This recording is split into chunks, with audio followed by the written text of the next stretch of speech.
Roll call, Sandy? Councilmember Stacy Green. Present. Councilmember Kim Green. Here. Councilmember Bob Hall. Here. Councilmember Susan Tavalero. Here. Mayor Ken Palfini. And I am here. Last time I checked. We'll move on to ceremonial agenda. Looks like we have two proclamations tonight. The first is Siskiyou Reads. Is there anybody here that's representing Siskiyou Reads? Okay. That's the Resource Center, right? Or is that something? Are you talking about Siskiyou, Read Across Siskiyou? Yes. Yeah, Read. Yes, I'm sorry. I thought it was you, but, Yeah, okay. you say Siskiyou Read, is he talking about the same program? Yeah.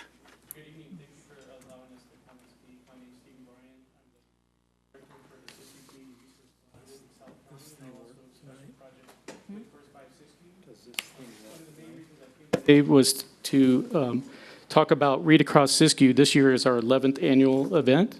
We give out over 2,000 books throughout the Siskiyou County to young children, 0 to 5, to encourage early literacy and reading with their parents and their family and the caregivers in the home. And there's a lot of studies that go along to early literacy programs regarding future outcomes for children later on in life. I recently, last spring we had a Dolly Parton Imagination Library conference, and Sheriff Lope was there, and he shared some information regarding early literacy. I just wanted to share some of those statistics with you. They're pretty sobering. There is a strong connection between early low literacy skills and our country's exploding incarceration rates. 85% of all juveniles who interface with the juvenile court system are functionally low literate. Juvenile incarceration reduces the probability of high school completion and increases the probability of incarceration. And also high school dropouts are 3.5 more times likely than high school graduates to be arrested in their lifetime. And I know we've been talking a lot in the county about building more jails. I would encourage the county to read to more children, especially young children, start them off early, even prenatal, reading to mothers and dads that are in the prenatal phase. Reading to the child in the womb is also very effective. They also say that, believe it or not, reading out loud to children up until 8th grade is very important for future outcomes for children. In the packet I presented with you, there's a proclamation in there. I was hoping that Mr. Palfini would read for us and the council would sign, declaring November 14th, Read Across Siskiyou for the 11th annual year. If that's possible, Ken? I can do that. Okay, thank you. You want me to do it now, or you want? You want to do it at the end of my presentation? It's up to you. We'll do it at the end of your presentation. Okay, great. Thank you. And on the left side of your packet, there's information on First Five Siskiyou and our 2018-2019 priorities. And you'll see on there, improving family well-being and enhancing early learning and development is two of our top 4 projects in the coming year that we're currently in. Does everybody know about Dolly Parton Imagination Library? Okay, great. So there's some information on the right side regarding that. Just so you know, it's a great, for those who don't know about the Dolly Parton Imagination Library, it's a program supported by the Siskiyou Community Resource Collaborative, First Five Siskiyou, and Delta Kappa Gamma. And how it works is for a donation of $25, it'll support one child for a whole year. They get a scholastic, high-quality, age-appropriate book every month delivered to their home.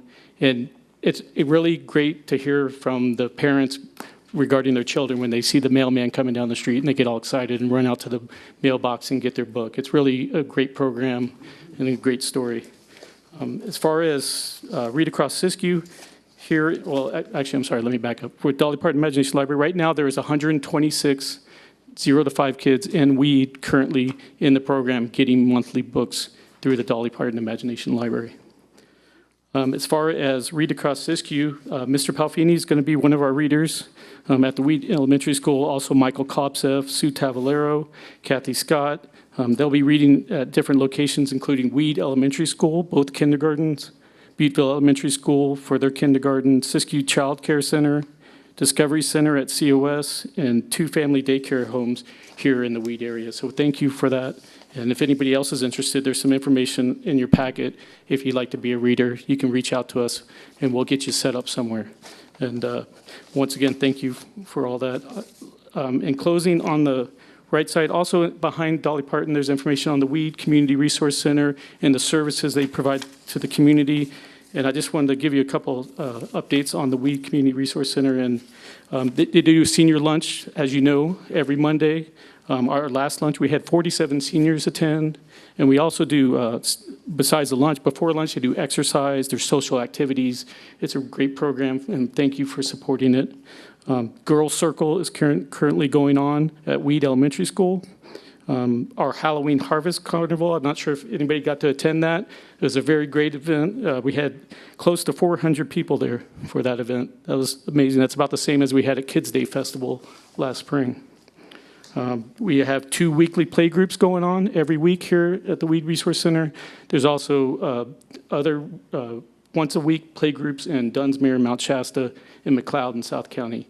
And we do get parents that travel around. They come to Weed, then I'll see them the next day down in Dunsmuir, and then I'll see them in McLeod. So I'm glad to see that parents in the community are taking advantage of our play groups.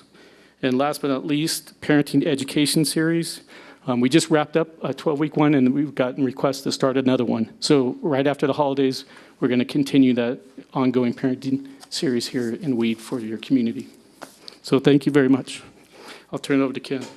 And I'd like to also mention that the Siskiyou Community Resource Collaborative is a new entity that has brought together Dunsmuir, Mount Shasta, Weed, Wairika, and I will call it, for lack of a better term, the Montague area, which is called Hub. Yes. And correct. so we are collaborating with services and with standards. So it should continue to get better, is Exactly. what we're hoping. And the reason we did that was that the 5 resource centers came together to help support and stay open. I don't know if you realize, but in Doris and in McLeod, in the last couple of years, they lost their resource centers, and they're working diligently to get them back. So we did come under this collaborative to help strengthen our resources and continue to serve the communities here in Siskiyou County. So thank you. Okay. Thanks, Steve. So I'll read the proclamation. The City of Weed, it's a proclamation of the 11th Annual Read Across Siskiyou event, sponsored by First Five Siskiyou Children and Families Commission. Whereas the ultimate goal of the First Five Siskiyou Children and Families Commission is that all of Siskiyou children from prenatal to 5 years of age will be healthy, ready to learn, and supported in safe, nurturing families and communities. And whereas children of Weed from prenatal to 5 years of age have a successful start in life through daily reading with supportive and nurturing families, caregivers, educators, and community leaders. And whereas early literacy is the foundation for academic, social, emotional, and economic success, and whereas First Five, in partnership with Family Community Resource Centers, dedicates one day each year to promote early literacy through Read Across Siskiyou by providing the same titled book read by guest readers to children in various preschool, kindergarten, child care settings, and libraries throughout Siskiyou County on the same day, and provide each child with a copy of that book to take home. And therefore, the City of Weed hereby proclaims November 14th, 2018 as the 11th anniversary of Read Across Siskiyou, and be it that this body enthusiastically endorses daily reading, singing, and playing with children as a critical foundation for healthy development and lifelong success. And I would have to say that even I read this to my kids did anybody else read this to their kids? So Quick as Cricket That's 40 years ago. Quick as Cricket is our book this year that we're distributing. And it is a great book. You're right. It's a good book. It's got good illustrations. It's good for me to read because it has very short sentences. Right. And we actually have some big reader books that we'll be providing Susan and Ken also. So thank you. I'm not good after 4 pages. So Okay. Thank you very much. all right. Thanks, Steve.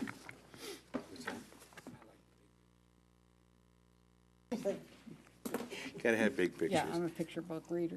Okay. Proclamation number 2, North State Giving Tuesday. Is anybody here from North State Giving Tuesday? I don't see anybody. They told us that they couldn't attend tonight because they had a conflict with another meeting, but we told them that we were going to move forward anyway with the proclamation. Right, and actually, a history of North State Giving Tuesday is that every year on this particular, I think it's the fourth Tuesday of November, the Shasta Community, what is it, Shasta Regional Foundation sponsors a one-day event where everybody donates to the charity of their choice or the charities of their choice. You can do it early this year, starting, I believe, is it 2 weeks prior, the 13th, and all the way to the 27th. So some of you might be getting a letter from me, so if you do, please follow the instructions and donate. My pet choice is, of course, the resource centers, but that's just me, but I would encourage you to donate to whatever actually just gets to you as far as emotionally. It's a good time to give. So I'll read the proclamation. Whereas Giving Tuesday was established in 2011 as a national day of giving on the Tuesday following Thanksgiving, and whereas North State Giving Tuesday is a regional event organized by Shasta Regional Community Foundation as a celebration of philanthropy and volunteerism for the benefit of local and nonprofit organizations, and whereas Shasta Regional Community Foundation hosts the online giving platform at www.northstategives.org between the hours of 6 a.m. and 8 p.m. on November 27, 2017, with incentives for participating nonprofits provided by the Nodal Family Endowment Fund and area businesses. And whereas North State Giving Tuesday is a day where citizens work together to share commitments, rally for favorite causes, and promote many local nonprofit organizations that build stronger communities, and whereas it is fitting and proper on North State Giving Tuesday and on every day to recognize and raise awareness of the tremendous impact of philanthropy, volunteerism, and community service in the city of Weed. Now therefore, I, Ken Palfini, Mayor of the Weed City Council, do hereby proclaim November 27th, 2018 as North State Giving Tuesday in the city of Weed, and encourage all citizens to join together to give back to the community in any way that is personally meaningful. In witness thereof, I sign. Okay. And that is the end of proclamations. We're going to open up public comment for items that are not currently listed on the agenda and that are under the purview of this city council, and people want to speak. Good evening. My name is Brendan Butler. I'm at 114 South Weed Boulevard. I'm here tonight to bring attention to a problem I'm having with the building department, and particularly the inspector. I received a letter in the mail from the city, though I don't remember which department, if it was mentioned at all. It requested that I make my building more attractive, and after looking closer at the building, I thought they had a point. To spruce up the building, I had paid $9,000 to have new windows put in, and cut up, some of the shingles had blown off over the years of the front. I guess parapet's the only thing I can think to call it. So I cut 42-inch pieces of sheet of metal roofing and covered the missing shingles. It wasn't leaking. It wasn't a re-roof. It wasn't anything to do with structure. I was confronted when I came back with the building inspector holding a red tag in his hand, threatening to place it on my building if I didn't show up at 8:30 in the next morning. And it had to be at 8:30 because he had to leave at 9 or something. And the next morning when I appeared at the City Hall, I said I didn't believe I needed a building permit to do cosmetic work and that was not structural, and asked to see the pertinent building code. Under Section California Building Code 105.2, work exempt from the permit, I pointed out that it was similar work to item 12, window awnings in group R3 and U occupancies supported by an exterior wall that do not project more than 54 inches from the exterior wall and do not require additional support. But the building inspector said, no, that's for residential only.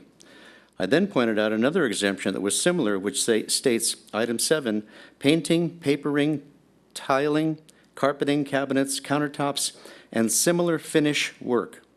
The building inspector stated that item 7 pertained to inside work, and I asked where it said that.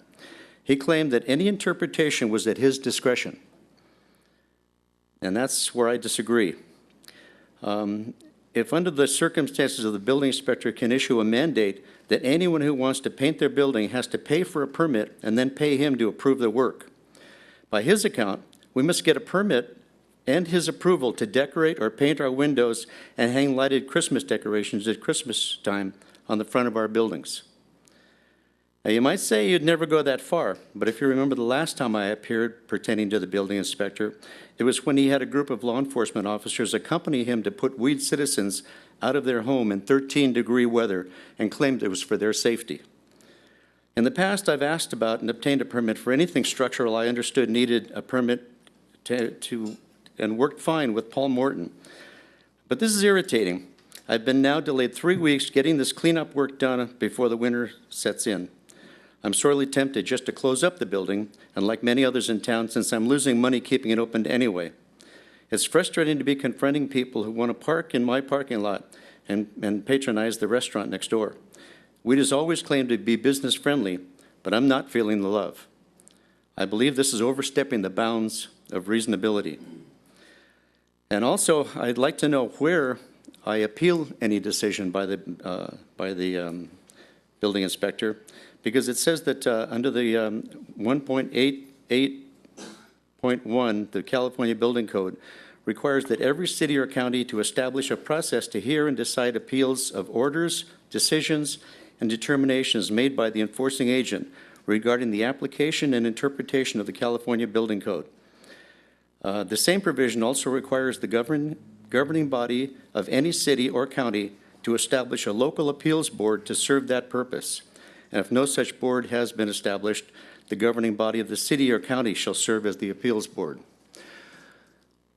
The bottom line, after all this, is just that everything, a law, a regulation, an order, anything should be spelled out so it's nice and clear. There shouldn't be any discretionary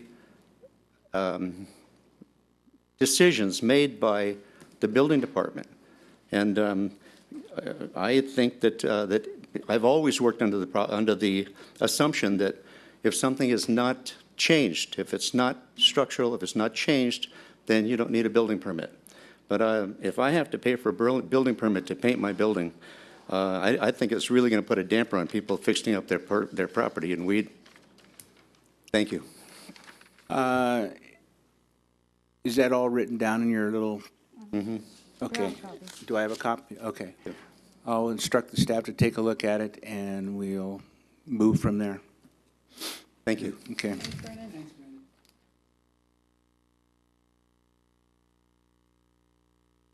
Any other comments? Oh.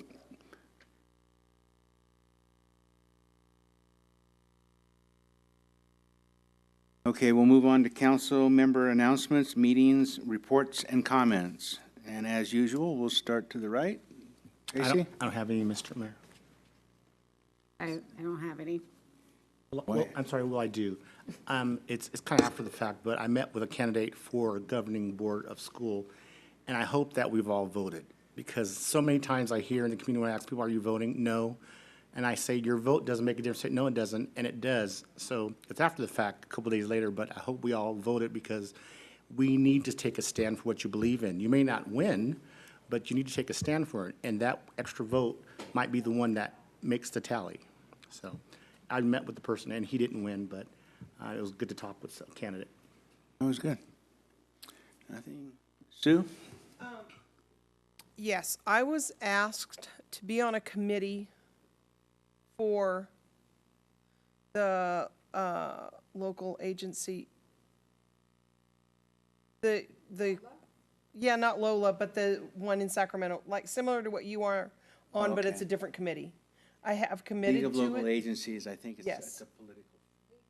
Yeah, League of Cities, a committee that will, I'll need to leave to go to Sacramento one time, another place, another time, and a third trip to Sacramento. So I said yes, and it was from Joan, and so she said after the election, she would get me an email out, because she was kind of busy. She was busy getting reelected, I Yeah, so I'll believe, have- as the results came in, yes. Yeah, I'll have more information by next month. I don't have much at all other than what Stacy's talking about with the voting, very important. But I think on that note, I've been working with some people regarding education, and my point there is that not only education, but even for this council to work, we need people in the community to be involved. And if there's anything wrong with your community, it's not the 5 people up here, it's the people that don't come to the meetings. If there's something wrong with your school board or your school situation, it's not the school's problem. It's your problem for not being involved. So I'm really pushing for our community to grow and to be connected, but the responsibility lies not just in the people sitting in these seats up here. The responsibility lies in the influence that's they receive from the people that vote for them or pay their bill or pay for their wages. So, thank you. Thanks, Bob. I'll just mention 2 things. I was at the Oktoberfest festival up at the Weed Elementary School. It was a good crowd. Kim, who didn't mention it, was also there volunteering. I didn't see you. Oh, yeah. Oh, wait a minute. Sue was cooking hot dogs. She fed me, for crying out loud. So actually it was, Because the fire department does donate free hot dogs for everybody. yes, so that was very good. I also had one parent say that they were thrilled to get a book. We were offering books at the front with a packet of miscellaneous items and I guess a Halloween bag. But they were thrilled to get a book. There's a lot of parents that just do not have the ability to go and get stuff in our neighborhood. So that was kind of rewarding to get. The second thing I did this month, amongst others, I guess, is I just came from a Community Resource Center meeting, Siskiyou Collaborative Resource Center. I told them it would be too confusing for me to ever remember. And again, we're making strides in becoming a little bit more of a professional organization and trying to spread the word that we do get involved with low income. We get involved with people that have mental issues, but we do a lot of strengthening of community through partnering, through our play groups, through our reading programs, from First Five in particular, behavioral health and First Five help us with our parenting programs. And I think some of the facilitators that do that are also going to start getting involved a little bit more in our community. So if you need a resource, we have senior citizens resources down there. There's just a lot of things that are available. But again, you have to go seek them out. And just remember that on Mondays, they're serving lunch, and on Fridays, they are closed because funding is never sufficient enough to keep our doors open 5 days a week, 8 hours a day. Guess I'll wrap that up. So with that, I will move on to something else. We have a public hearing on State Community Development Block Grant Program. The council will consider approval of submitting an application to use up to $150,000 of our program income from State Community Development Block Grant Program for a housing rehabilitation program. So we have program income, and this is going to change the way we're going to use it. Am I getting that correct, Ron? Yes, we receive approximately. Hold on. So Okay. I'm going to open up the meeting. Now I need a presentation from the staff. I have to make it official. This is the second public hearing on this issue. We had a administrative public hearing roughly 3 weeks ago where we were taking public comment on what projects they believed we should be using our program income for. Program income occurs because we have a number of loans outstanding for residential redevelopment, things like energy efficiency, windows, working bathrooms, new roofs, and we receive payments every month. The total of payments approximately equal $8,000 a month, and we currently have something in the neighborhood of about $60,000 in our bank account. The state allows that program income to be used for a variety of different reasons. We are asking you to approve our submitting an application to use not only the funds we have in hand, but the funds that we're going to get over the next year or two for a total of $150,000 in order to issue new loans for energy efficiency and health safety type improvements to residential property within the community. These loans would be low interest. Some of them might even be 0% loans. It is possible, and in the past we have set aside and not required any monthly payments based on an individual's income, such that if the house changed ownership or upon death, that the loan would then become due. And so those type of loans might also be given. If you remember, the last time there was a round of funding applications for CDBG, the city requested $500,000 for loans of this nature. We did not receive any funding. My belief is that Dunsmuir and Montague both received funding, I believe $500,000 for each, but I'm not certain of the dollar amount. The difference between our application and theirs was apparently they got additional points because they had an active program, and we have not had an active program for a couple of years now. So within the last week, we received a notification of funding availability for a new round of CDBG loans, and we had anticipated that would occur. So we had been preparing over the last couple of months to bring this before you, hoping to accomplish it before that grant funding opportunity is gone, with the idea that if you approve this tonight, after the public hearing, two separate items that are on your agenda. One is the submission of the PI waiver request, and the second is the approval of revised program guidelines, that we might be able to get those additional points, and perhaps our next grant application might see success. We do want to caution you, however, that although our program guidelines for the past program needed to be modified, and what we have in front of you is those revised program guidelines, they have not been reviewed by the state.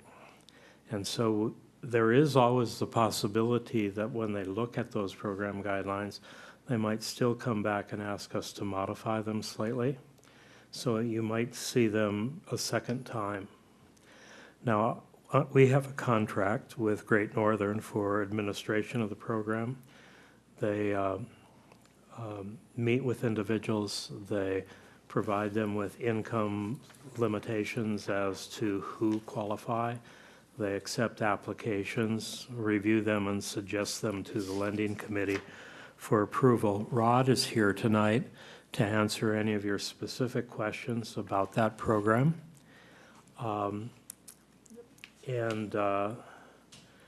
He tells me that he has been telling people that there might be a program again in Weed, and he already has interest from a number of individuals. Once again, if we are able to identify a handful of people that are looking for this type of a loan, that too can be helpful in future grant applications, because obviously the state would like CDBG funds to be used for the purpose for which they're awarded. And if they know that you have a number of people that are looking for improving their residences, that gives them comfort that you'll be able to make use of the funds. Rod, do you want to add anything? No, I think you summed it up pretty well, but as you said, I'd be happy to answer any questions.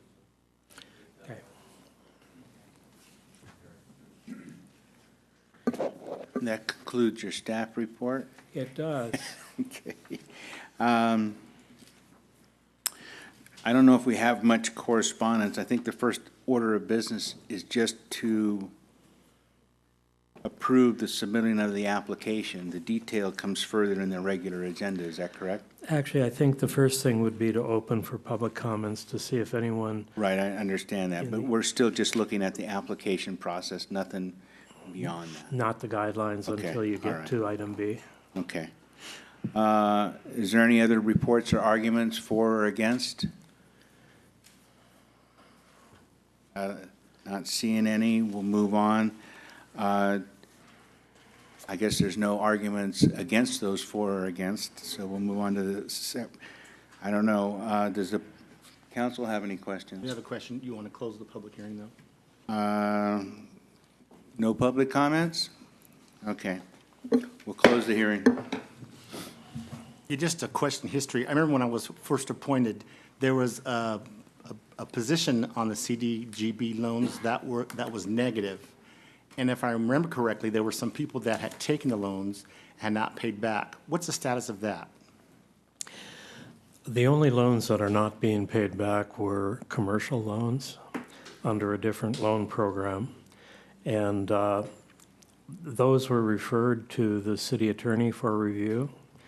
He has given a report back to the council, basically that 3 of them are simply uncollectible and there's insufficient security. There are 2 that he identified as being likely to be paid back. He has negotiated with 1 to create, bring them current and to get them to make regular monthly payments with added security to the loan.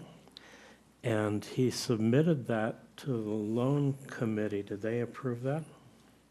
They gave informal consent. They gave him consent to do that. So 1 is current.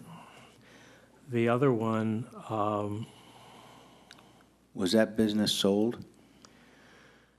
The other one? no, they sold the building next door, which we did not have security on, but the building that we have security on, they have not sold. It is leased and being operated at the moment.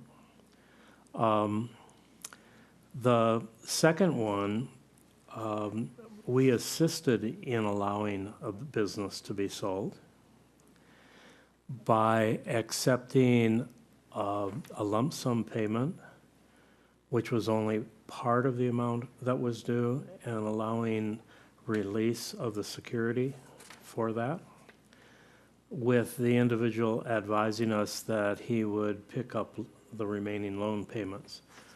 He has not for the last 2 years. And our only recourse at this point would be to file suit, obtain a judgment, and seek to enforce the judgment by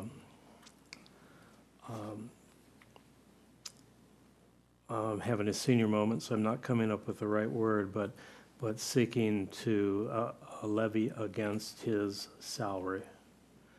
I don't know if that's the desire of the council, but that was the report we had from the city attorney. There were 5 outstanding loans, and 3, he said, simply write off.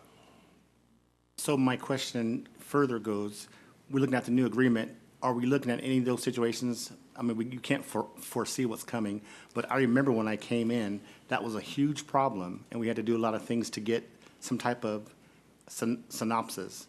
And I'm not remembering the report, but I'm sure it's given to the loan part of the council. Yeah, I do want to make a comment about that. That original program has not been in existence for 7 years. We have not issued any commercial loans for, I think, 5 years, okay? And the one loan that we did approve in the 7 years that I've worked for you has been fully paid back when the building was sold.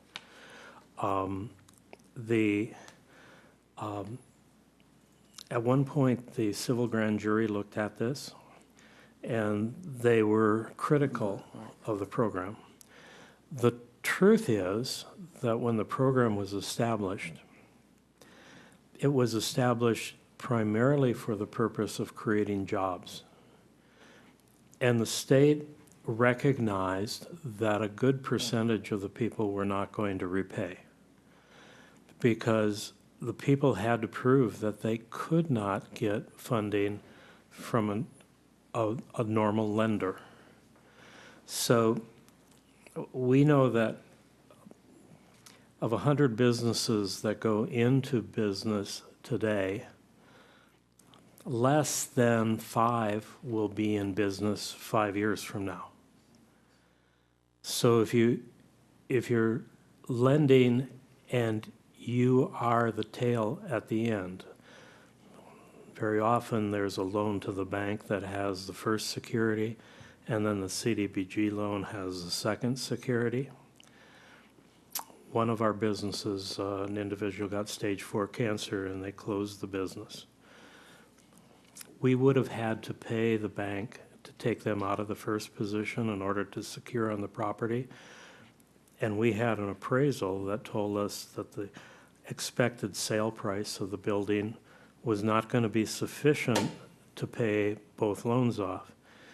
So very often, cities that have a commercial CDBG program will have a very poor track record in collection. And we were no different than that.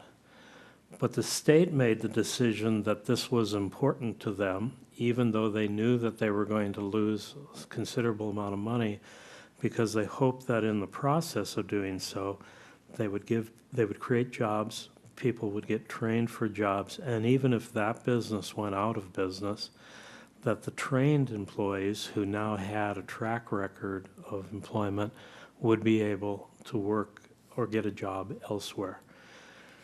So in a sense, it was a job training program more than it was a business loan program, and they were willing to accept the losses.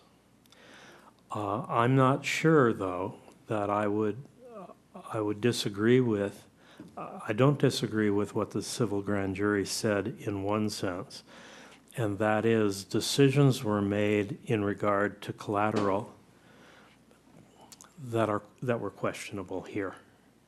In other words, we might have been able to have done a better job of collection if we had been more diligent in the way in which we watched how the collateral was being used and sometimes sold off without our approval to others. I can't speak for how those decisions were made because they were made more than 7 years ago, but in hindsight, they look very questionable. My communication is just about the program, and are we looking at something that's going to put us in a losing place again? And I don't know if we are, but that's my concern, because I remember when the civil jury told us what we should have done, and we agreed with some things, And I don't, when I see the name again, I say CDBG, like, are we going into the same situation? And that's all, so not looking for a larger answer than that. Okay, we have up to this date had a program for Halong Rod.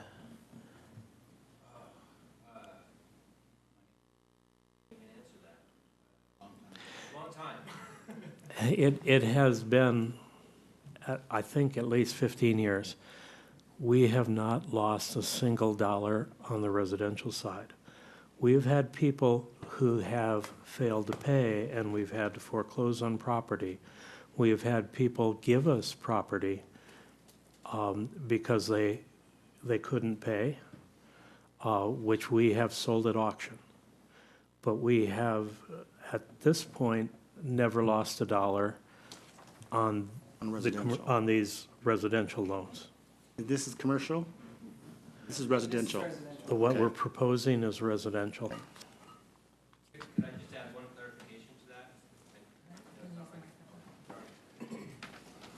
Rod Mears, Great Northern Services. Just one thing that I really feel the need to clarify here, when you're talking about losing money, it's important that people realize we're not talking about money coming out of the city's general fund. You're talking about money that the state gave you to lend to other people that wasn't paid back. You didn't really lose any money. Just the money that the state gave you that was supposed to be paid back in loans Well, was I not would paid disagree back. with that slightly because we get program income from that if it was paid back. So yes, but not 100% yes. Okay, Yes, but the impact to the city's general fund was nothing. right. That's all We I want didn't to say. take money from the general fund, but we were expecting income from that loan process, so it's okay. Thanks, Ron. And again, the commercial end of that has been flawed for a number of years, and actually, there's not a lot of the commercials that's being done anymore, or as much, I would say, and I think it's harder to qualify, and so most people are looking at more conventional processes anyway. And this is all residential, and we've had pretty good success with residential. I have a couple questions. Are these only in the city of Weed proper, or is it in the sphere of influence? No, it actually has to be within the Weed City limits. Okay. Does Great Northern get part of this money? For administration and activity delivery, yes. Was it up to 28, 19? 9 and 19 or something? It's 6% administration and up to 19% for activity delivery.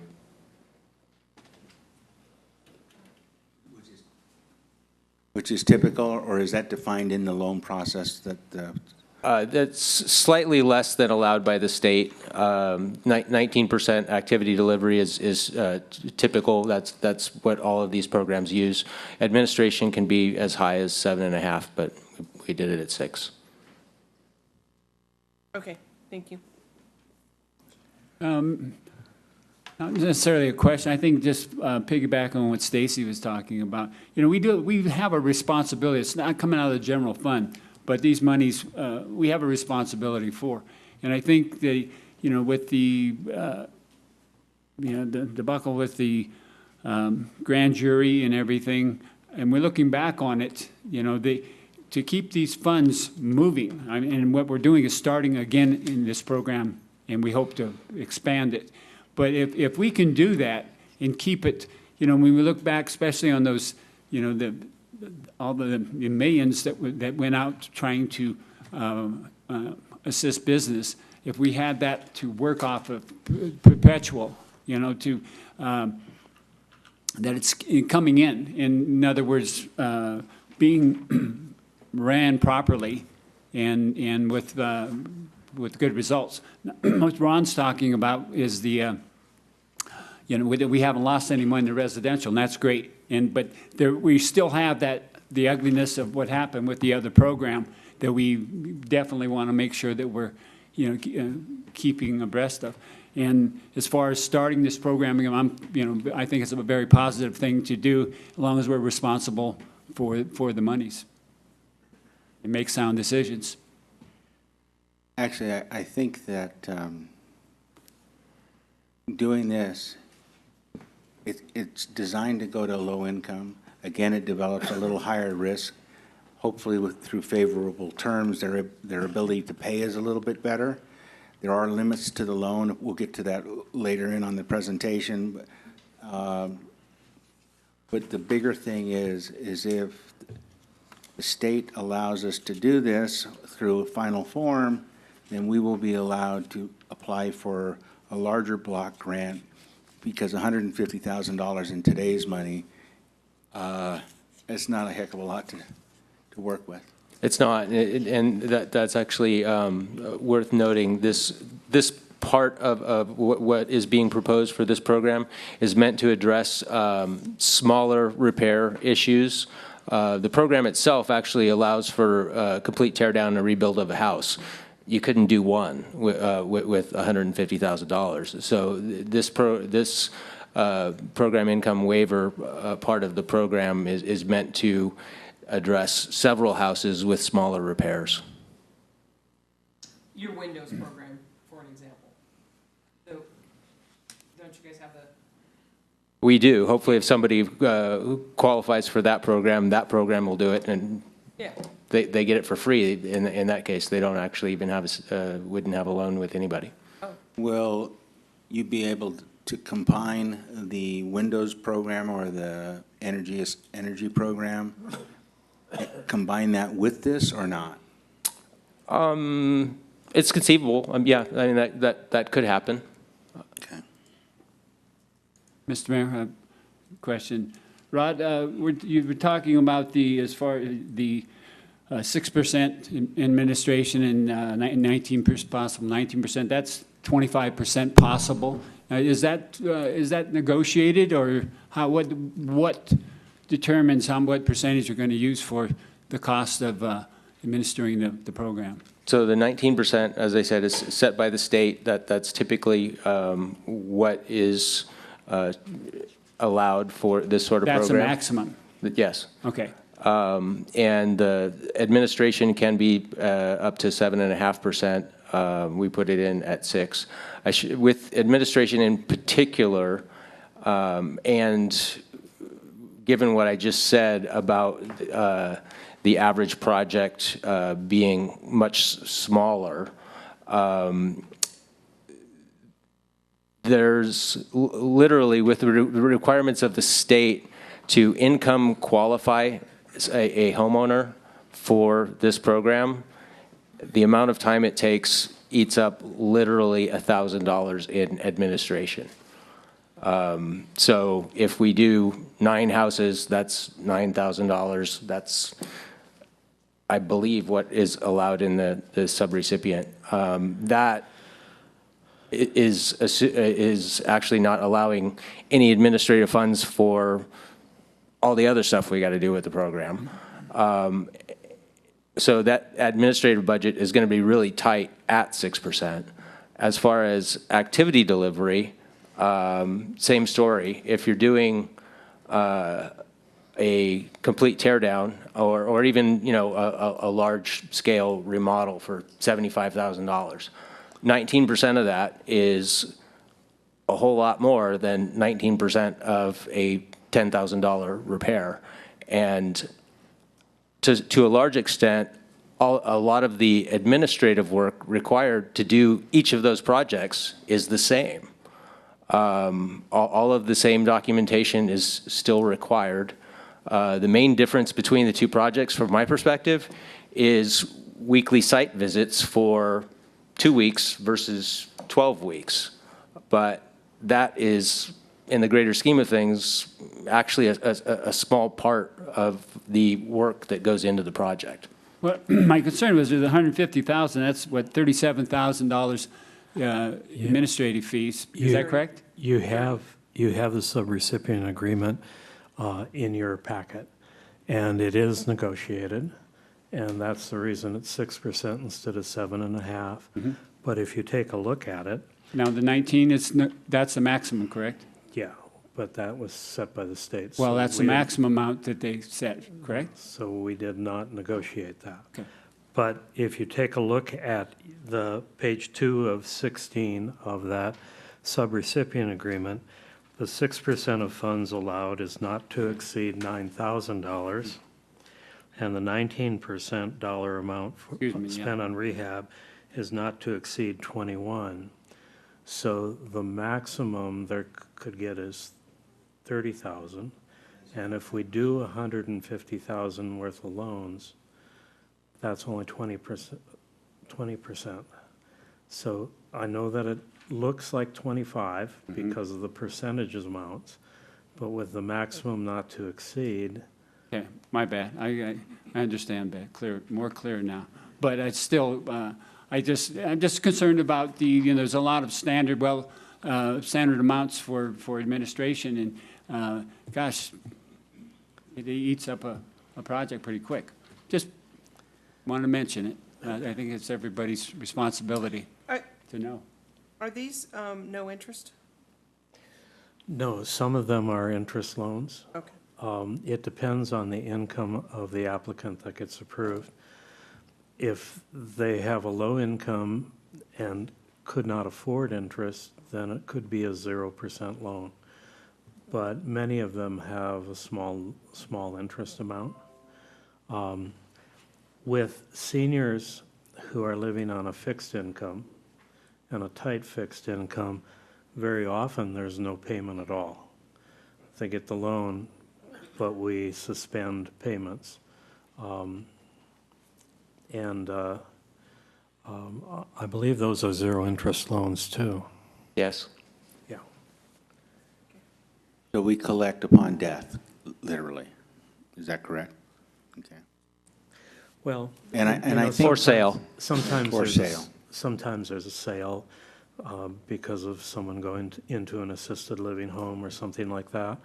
And then they sell the home because there's not a need for them to occupy it.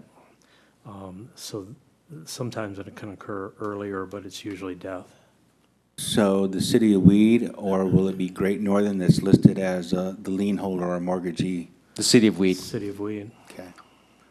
Well, it's just kind of an important factor if somebody sells a piece of property and goes into assisted living and is there for a while before that property is sold, the state also can lien Yes. on long-term care. They can, but you will have priority over their lien. That's what I was after, okay. We beat it up enough? Are we ready? And we like it. What did you say about 6:15? Don't you ever say that, no.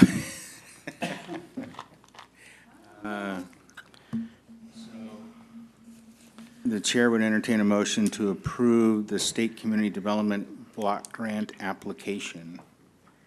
I so move. Second. All in favor? Aye. Decision is rendered. Okay, on to the regular agenda. Resolution number, I won't do too well. I got part of it. Resolution number 33-2018, approving submittal of PI waiver request. Council will consider adopting resolution 33-2018, approving the submittal of a program improvement waiver. What part of that we were discussing on? The resolution for A is the formal adoption Formal adoption of, okay, I got you. of the request to the state to create the, to Waiver. use 150,000 program income. On how we're gonna do it. So, do I get a motion? Mr. Mayor, I'll make a motion that we read resolution number 33-2018 by title only. I'll second it. All in favor? Resolution number 33-2018, approving submittal of PI waiver request. Council considering adopting resolution number 33-2018, approving the submittal of a program improvement waiver to the State Community Development Block Grant Program. All in favor? Aye. Aye.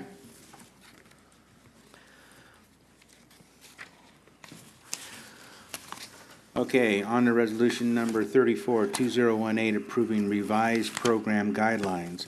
Council will consider adopting resolution 34-2018 for revised guidelines for housing rehab. Again, this has to do with the same hearing that we just got through with, so it's just those guidelines that we've already beat up. Yeah, I wanted you to know that it's not essential that you adopt this resolution this evening if you want to consider further those guidelines. But I asked Rod to put them together so that it was in front of you, so that you would have knowledge as to how the program operated, so that it would answer your questions. My preference is that you go forward and adopt the resolution at this point. Well, we talked about the administrative and delivery fees. The loan size, I thought in the documents stated 10,000. Is that a maximum size on that loan? I don't know that that's actually in the program guidelines, but that was sort of a target that we were. Sorry, me too. Go ahead, Rob. I don't think that, I think the 10,000 was just sort of an internal number. That's neither in the subrecipient or the program guidelines. And thank you for bringing me back up here, because you're talking about two different documents. The program guidelines are the big two documents, about 60, 80 pages each. The subrecipient is the document with Great Northern, which needs to be approved to move forward. Part of moving that program forward is going to be clearing general conditions once the PI waiver application is submitted. And for clearing general conditions, we will have to have program guidelines. And that's the bigger documents that we're talking about right now. So the other stuff has to happen before we can submit the application. But the program guidelines can be modified up until we get final approval for the thing. So on one of those guidelines, there's real property and then personal property. Is that allowed under those guidelines? Real property meaning building, or business property meaning, or personal property meaning stoves or appliances? I thought it mentioned that in here. That's why I'm asking. Appliances to some extent are allowed to be purchased under the program. Typically, it's more for construction-related programs. But the two different documents that you're looking at there, one is for owner-occupied and one is for rental properties. That's they call it owner-investor versus owner-occupied. I do have a question. You have in the attachment, it shows the income limits for family income. So I'm thinking, how can you not present guidelines with numbers in it and you're submitting a program? Am I missing something? You're submitting a program for approval without any numbers. Within any guidelines, what you just mentioned, that will be done later? What numbers would you like? If you look at page Loan amounts. 26 I'm on 26. of 49, it That's where I am. has 80% of AMI. So for a family of one to qualify would be income of $41,950. For a family of four, it would be $59,900. That's not my question. My question is what the loan amount would be. Because I'm asking if you're looking at income limits for what people can get, it should, I would think you'd have the whole program there that shows what loan amount they can get. Am I not thinking that? I'm thinking just general. The reason we don't have that in here is because we want the same program guidelines if we get the $500,000 grant. So I don't want to say 10,000 is the maximum ever for anybody to apply and then get the $500,000 grant and not be able to use the funds. We have to go with smaller ones now, and it's perfectly okay for you to tell Rod that you want him to limit it to 10,000 or 15,000, but don't put that into the guidelines, because we'll use the guidelines both for this 150,000 and we'll use the same guidelines if we get a grant which will allow us to do bigger projects.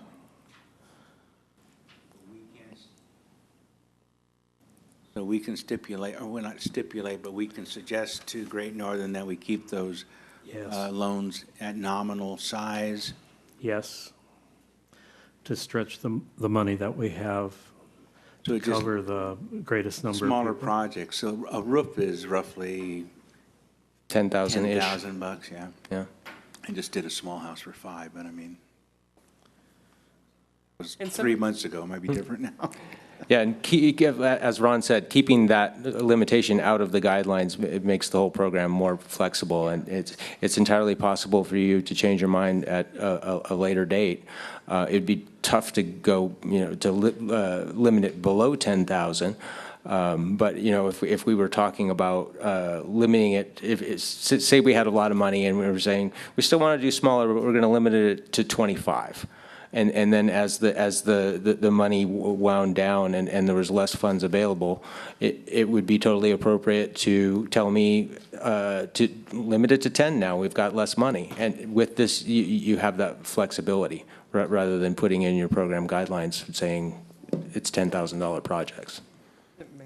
I'm okay with that. I'm just saying, you have some numbers here. We look on page 48 or 49, you're listing paint housing numbers up to $5,000, $5,025. So there's some numbers there. I'm just saying, I'm looking at numbers. So however we're going to do it, just as long as it's clear and everyone understands that we don't change numbers later on, or it's changed what somebody might have thought it would be, what somebody might have communicated. I just know when you get a program and you're applying for it, you know the numbers. Is that not? No, you're okay. Yeah, no, it makes sense to me. Yeah. But it also makes sense that you don't want to put it in this document if it's the same document we want to use for 500,000 if we get it. If it's going to be modified, sure. Right. For a general purpose. That wasn't said at the beginning. I think that might have eased my concern. My question on it is that if you have a rental property, you can get this loan to do this? If you have a rental property, the tenants living there need to income qualify. And you need to sign a rent limitation agreement to say that you will, for a period of time, only rent to income qualified tenants. But yes, the owner of that rental property can get a loan. And for rental properties, we're not talking about 0% loans. We're talking about 4 or 5% loans. That's one of the main reasons you've got two large documents there. Is the requirements are different for investor-owned properties. So this can be a multifamily structure as well? It can be a 1 to 4. 1 to 4, okay, that's good.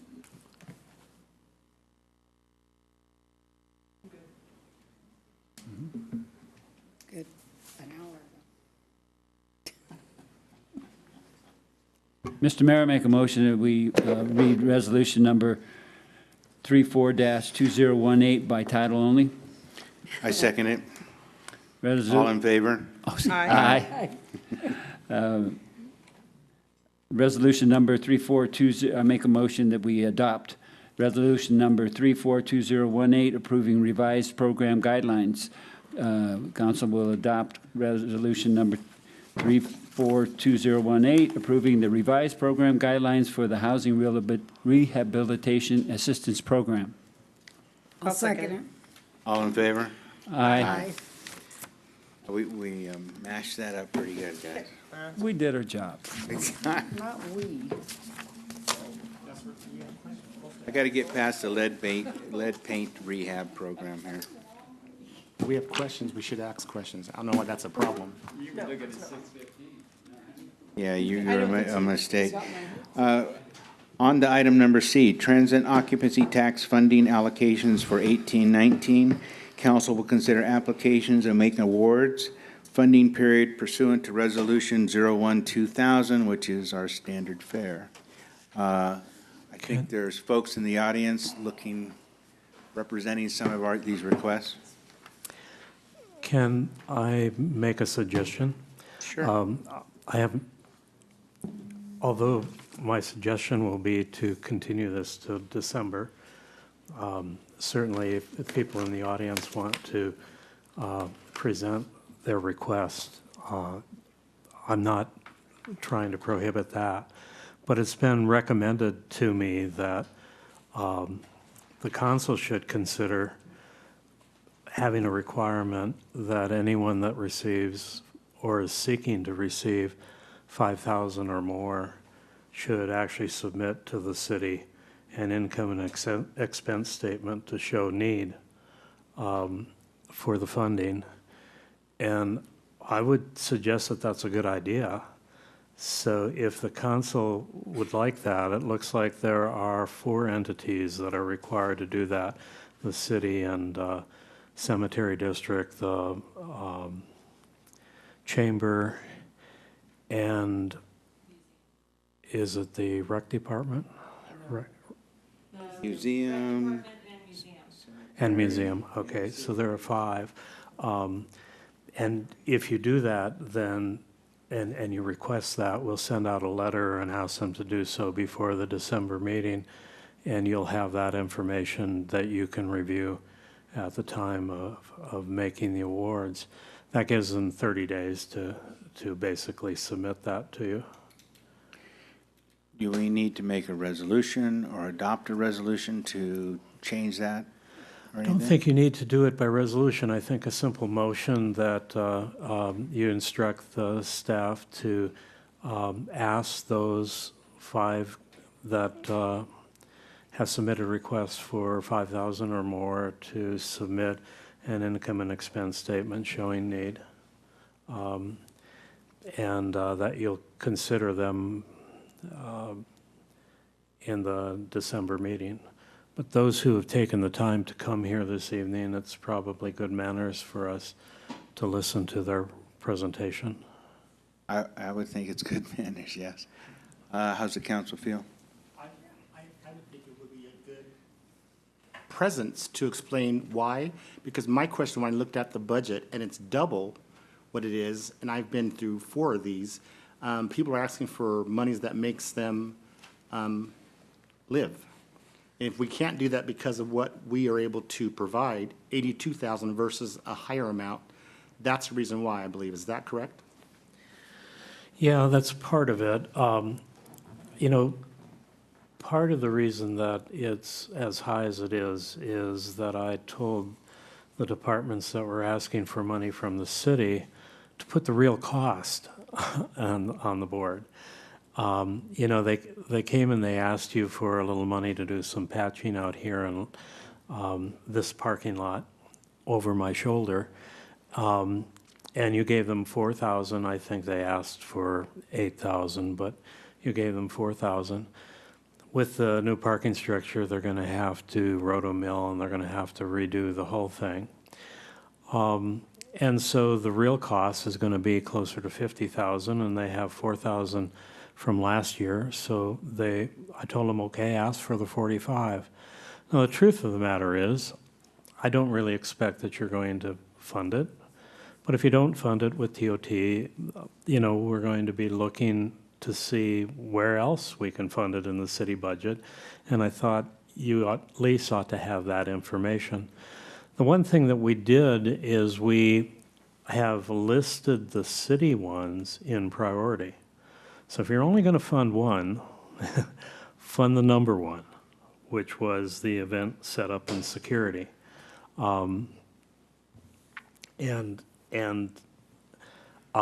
If you see that you have enough money to do part of one of the others, fine. If you're going to jump over number 2, jump over number 2, but know that you're going to see it again at some point because we're going to have to do that at least next summer. So you might see a request for that as a capital improvement and a future budget request. If you take the cities out of it, yeah, there are significant requests. Some of the people have been asking for more in previous years, didn't get exactly what they asked for. And so many of them, what they received last year and what you see as the awarded amount was something less than what they requested, so they're back with the higher request.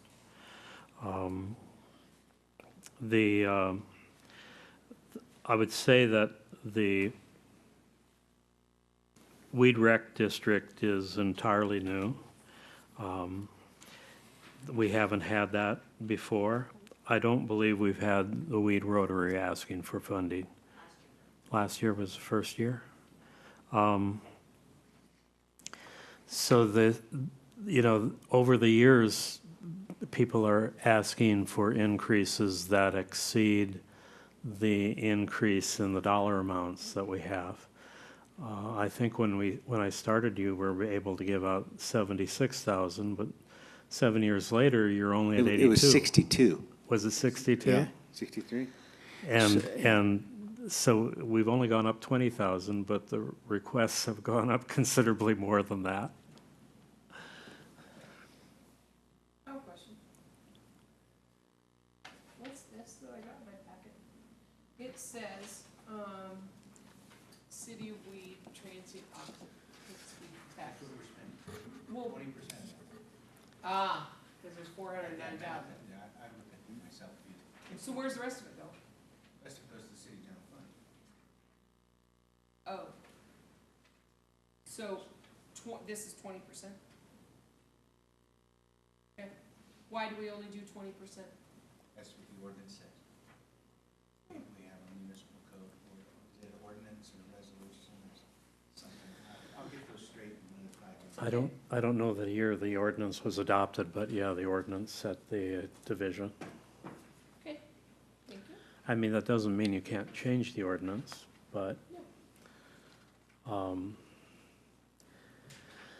it would take an ordinance to do so. This is the first time I've ever done this.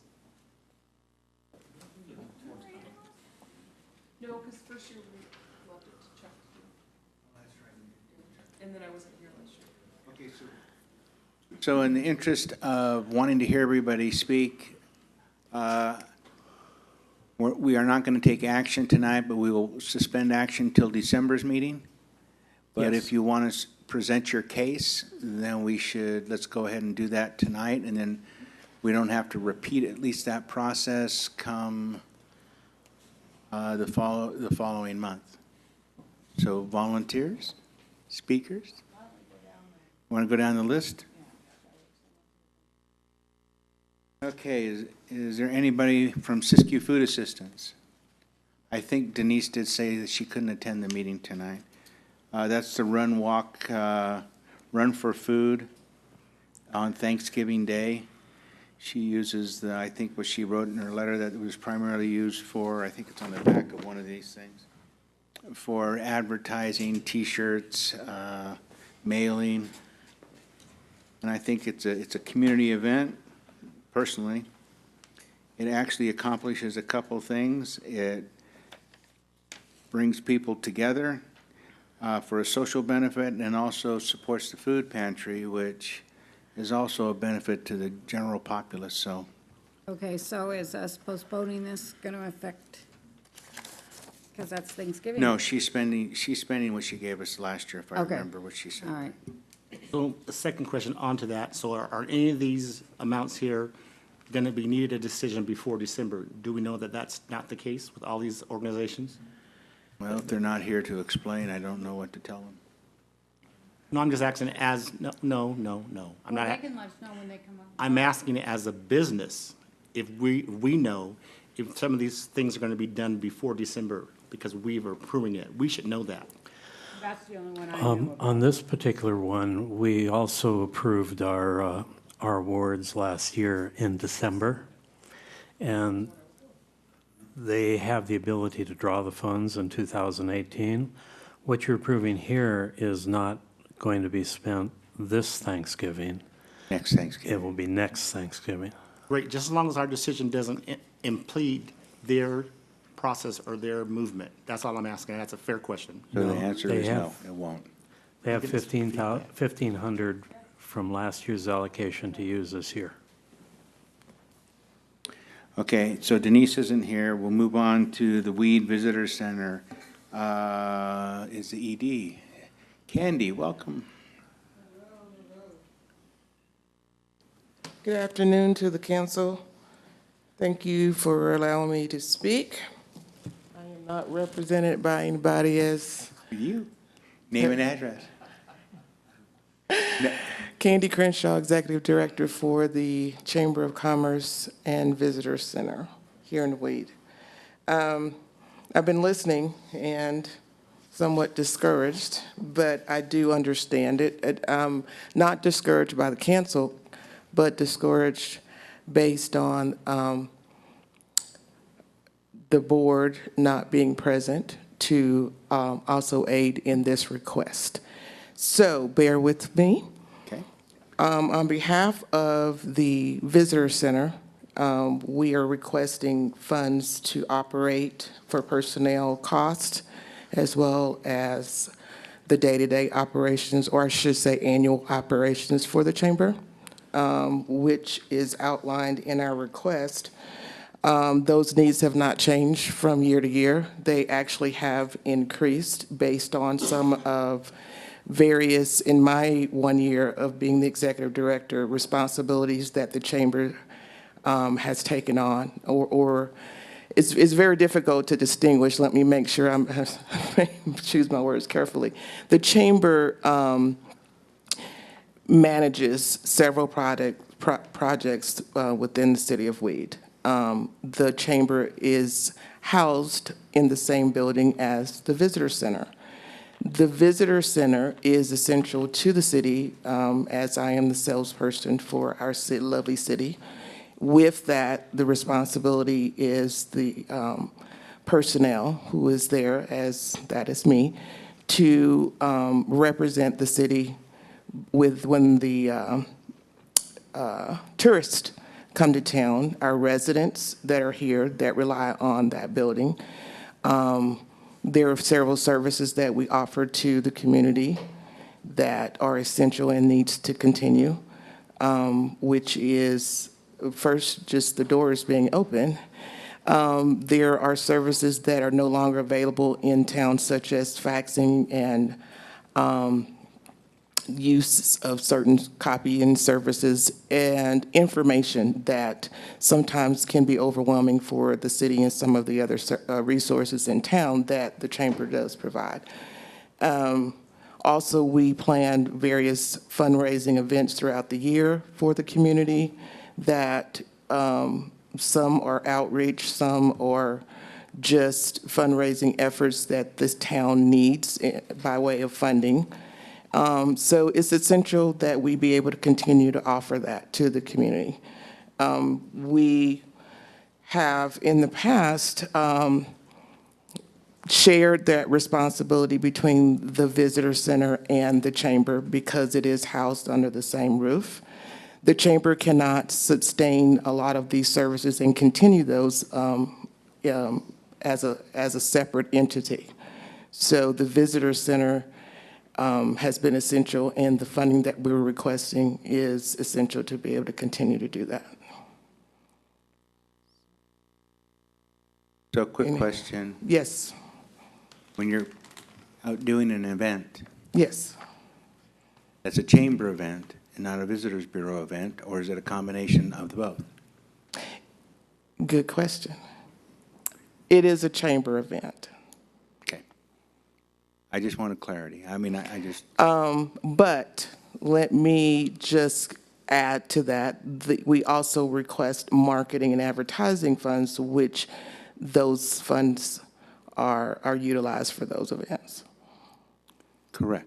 So we're commingling, and that would be, Correct. and I understand there's a intimate relationship there with kind of the togetherness thing. And you're not isolated in the fact that other communities don't do that as well, Correct. or do that as well.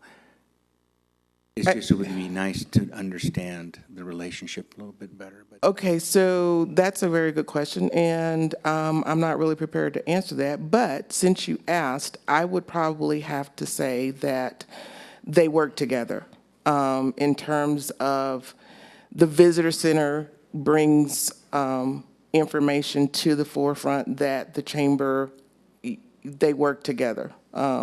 When tourists plan their vacations. They want to know what's happening in our town.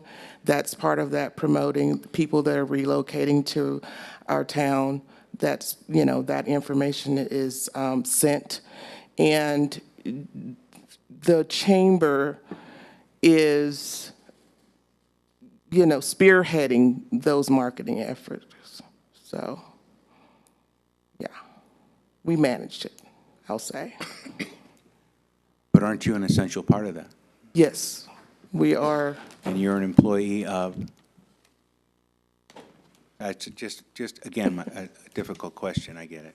I am an employee I'm not of. here to get you in. Yeah, but it's a. It's not designed to be trick, okay? But it is. I stand before you as an employee of the chamber. I have a question. Yeah. Aren't the Collier Information Interpretive Center? Yes. Is that we give this to the Weed Visitor Center, they in turn pass it on to that? Correct. Okay, that's just so it's just a middleman. So that we Okay. yeah, we're the liaison. And just because I am part of that board up there, I will just tell you that that $2,000 that is sent up there is strictly operational. Correct. That whole area is staffed on a volunteer basis. And they generate their own funds. We do give them a couple thousand. Wairika gives them about $3. Dunsmere gives a few hundred. I don't think Mount Shasta gives anything at all. They're too poor. And then,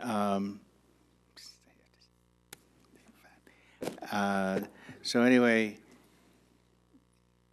it's a pretty good system for $2,000 for us, in my estimation, anyway. They also entertain, I read your statistics on 2,200 people that came through, probably just the ones that signed the book, I would say, right? Yeah, a lot of people. There are more people that come through than the signatures that are there. Right. Collier recognizes 5,000 to 6,000 people per month for the $2,000. Yes. Yeah. Yes. I'd also like to ask for more detail of the request for the financials. Are you asking for financials with regards to the function of the cabin under the visitor center or the chamber? Somebody's going to have to make a call as to what is income and what is expenses for the entity that is requesting the funds. So if the visitor center, in my estimation, is requesting the funds, we want to know what income the visitor center receives besides the money that we give. Mm-hmm. So we are trying to figure out, not just the visitor center, but we have other entities here as well that are making requests, and we don't understand their financial abilities here. Okay. So I fully understand. Or inabilities. What you're asking. I'm just getting clarity so that I can be the messenger. Don't shoot the messenger. Okay. Thanks, Candy. Thank you.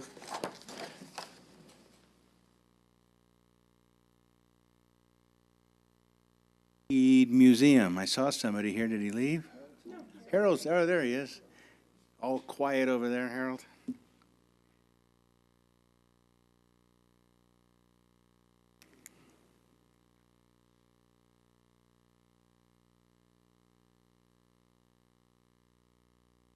Good evening. I'm Harold Orcutt, live on Dollar Avenue, 2 houses away from Ken. I think I got bad information. That somebody asked me, no one in Florida in the museum was available tonight. So they said this was going to be the TOT hearing. So they asked me to sit in. And I don't think that's what this is. It's an inquisition. No, it's not. It's actually, if you want to explain to the council why the museum needs the funds or why they want the funds or how they're going to spend the funds. I can tell you that. I mean, they are applying for more this year than they ever have recently because they want to buy new tires for that restored truck, and they are very expensive. No one makes them except one country in this whole United States, and they're on the East Coast. Anyway, they have ordered them, and they've been delivered. Pardon me? They have? Yes. And they're in the process now, pardon me, of seeing what'll fit what. They have two nearly identical trucks, 1923 American La France. Now, one has been totally restored, except for the tires. It does have tires, but they're not truck tires. They're the front tires for a road grader. That's the only size they could get. Les Schwab gave them to the museum when they were restoring the truck. Now they're going to put authentic tires on it. That's going to be an ad this year. Other than that, everything else about the same.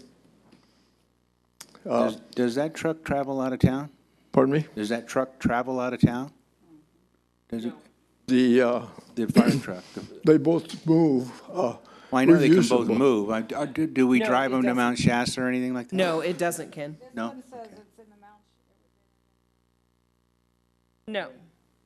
No, our engine, that engine, the weed engine has never been in the Mount Shasta Parade. It can't get there unless he put it on a truck. Well, what happened, we got a, new chairman of the board is Darren Quigley. And he pointed out a few things. The non-restored trucks shouldn't even be running out on the highway, according to him. He is on a deer hunting trip right now. So I would a lot rather he would talk to you. But that was one of the moves. And the board, we have a 9-member board, and I'm a member of the board only. So I really don't have any authority. But I talked to our treasurer today. She laid all this on me, and she gave me probably the same paper you guys have. That's about all I can tell you, really. I think you've seen this. One thing that is impressive to me, we've had the guy now is the director. He put this together. It's a number of people who came to the museum this year. And we're up. Well, last year we had 1,017. This year we had 1,128, which doesn't sound like much, but 100 people of 1,000 is a lot. I don't think you got this, but you did have all these papers, though, which was the application. How many months of the year are you guys open? Is it May to October, end of October? Yeah, we open Memorial Day Okay. through the end of September. 4 months. Mr. Orcutt, may I ask a question about the tires? You what? The tires, so they haven't been paid for, but they've been ordered and received. Is that my understanding? Yeah, well, we have an operating fund if you can get 7 of the board members to agree. Otherwise, we can only take, actually 90% of the interest. We can't touch the principal. So those tires that have been received, have they been paid for? Yes. Okay, but they're in the budget, right? Am I? Wait a minute. Now they're trying to get the money from you guys. Yeah, so you're paying yourselves back. Okay. Wait a minute, I'll tell you what they were. I think I can explain it. If you have this deal, it's the first thing is wages for, they still pay, well, we can't call them docents anymore, but that's what they are. That's what the TOT money originally was for.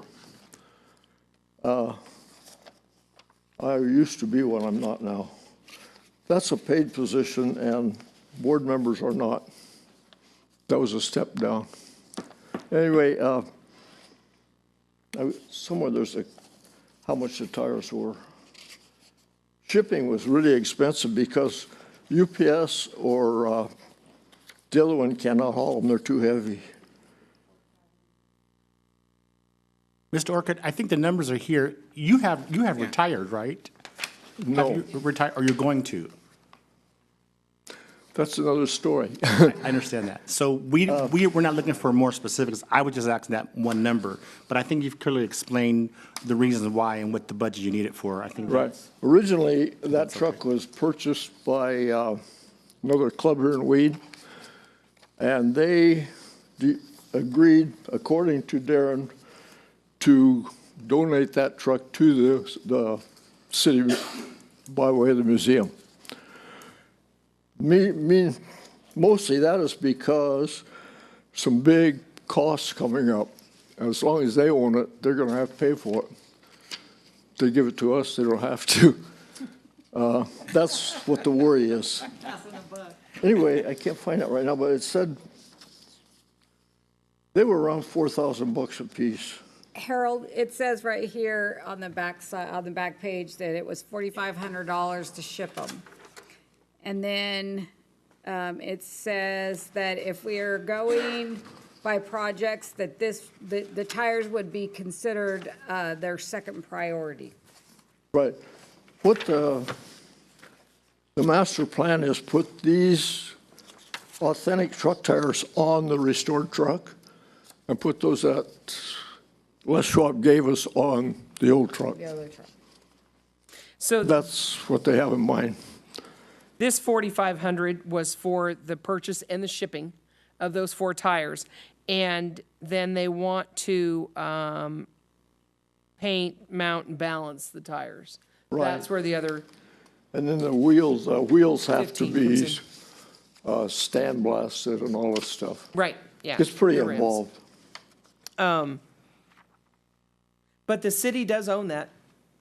Rotary gave it to the city, and the city. Actually, legally, there's no title.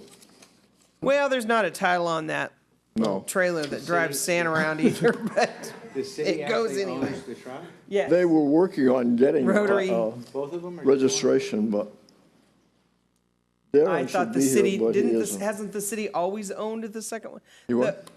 The one, the restored truck was owned by the fire department, Yes, it Yes. was given to the city by, but it was the Weed Fire Department. right.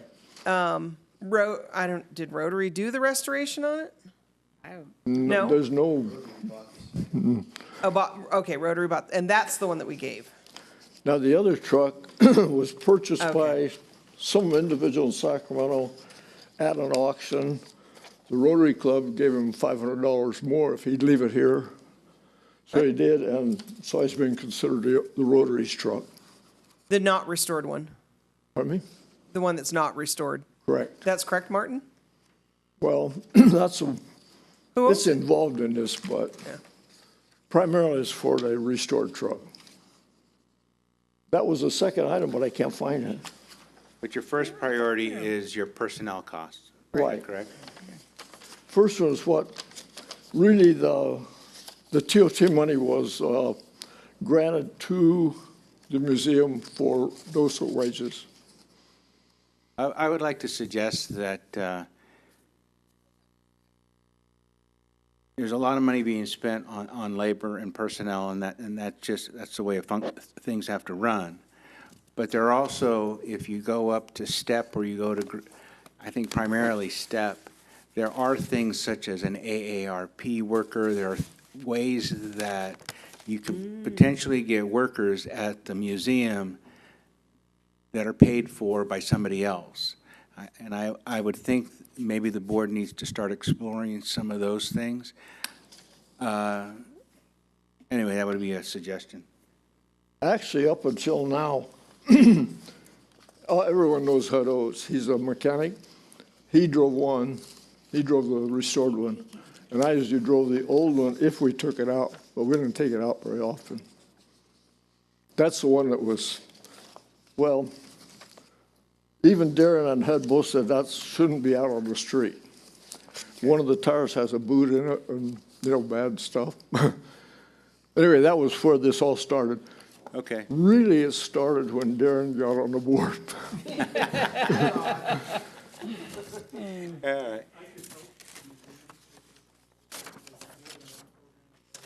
That one? To nonprofits or state technically or volunteer. They are available to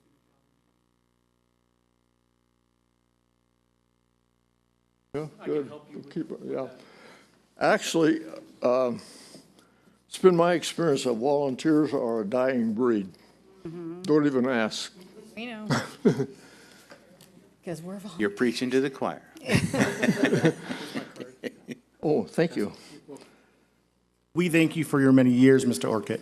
You've Pardon done me? many years of service. We thank you for that. Yeah, I said, okay, you guys all knew Elmer Zimmerman, the founder of the museum. I started when he died.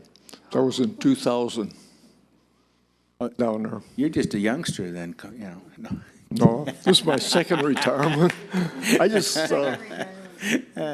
got out of everything down there except being on the board in March of this year. Well, we do appreciate all your service, Harold.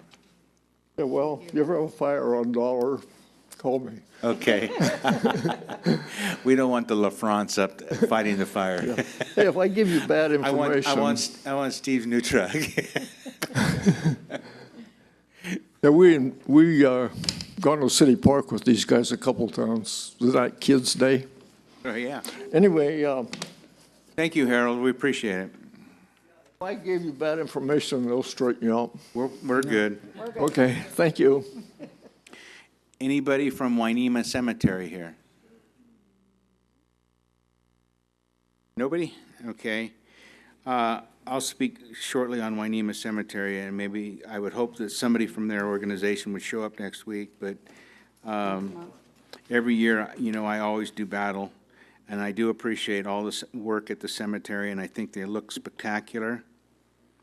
But again, as I was explaining to Harold, there are other ways to fund labor through AARP programs and other programs that provide the funds. So, And Mr. Mayor, they have some huge increases coming up for the buildings.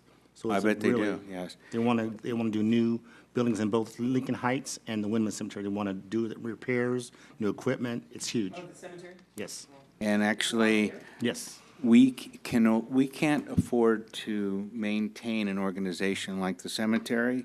So just this past election period, Little Shasta tried to pass a ballot measure to get funding for the Little Shasta district, I think it was. It didn't pass. It did not pass.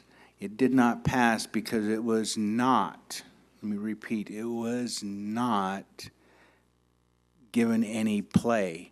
Nobody advertised for it. Nobody spoke for it that I heard anywhere. I never saw it in the paper. And if you expect a proposition to pass by a 2/3 vote, yeah, it's a toughie just to begin with. And if you don't give it any playtime, you're definitely go. But I believe this is something that the Weed Cemetery, Wainema Cemetery needs to be functional. We currently have quasi-volunteers, because they're really not getting paid what they're worth, doing all this work. You know, one little hiccup in health is not going to make that situation better, so they need a permanent funding source.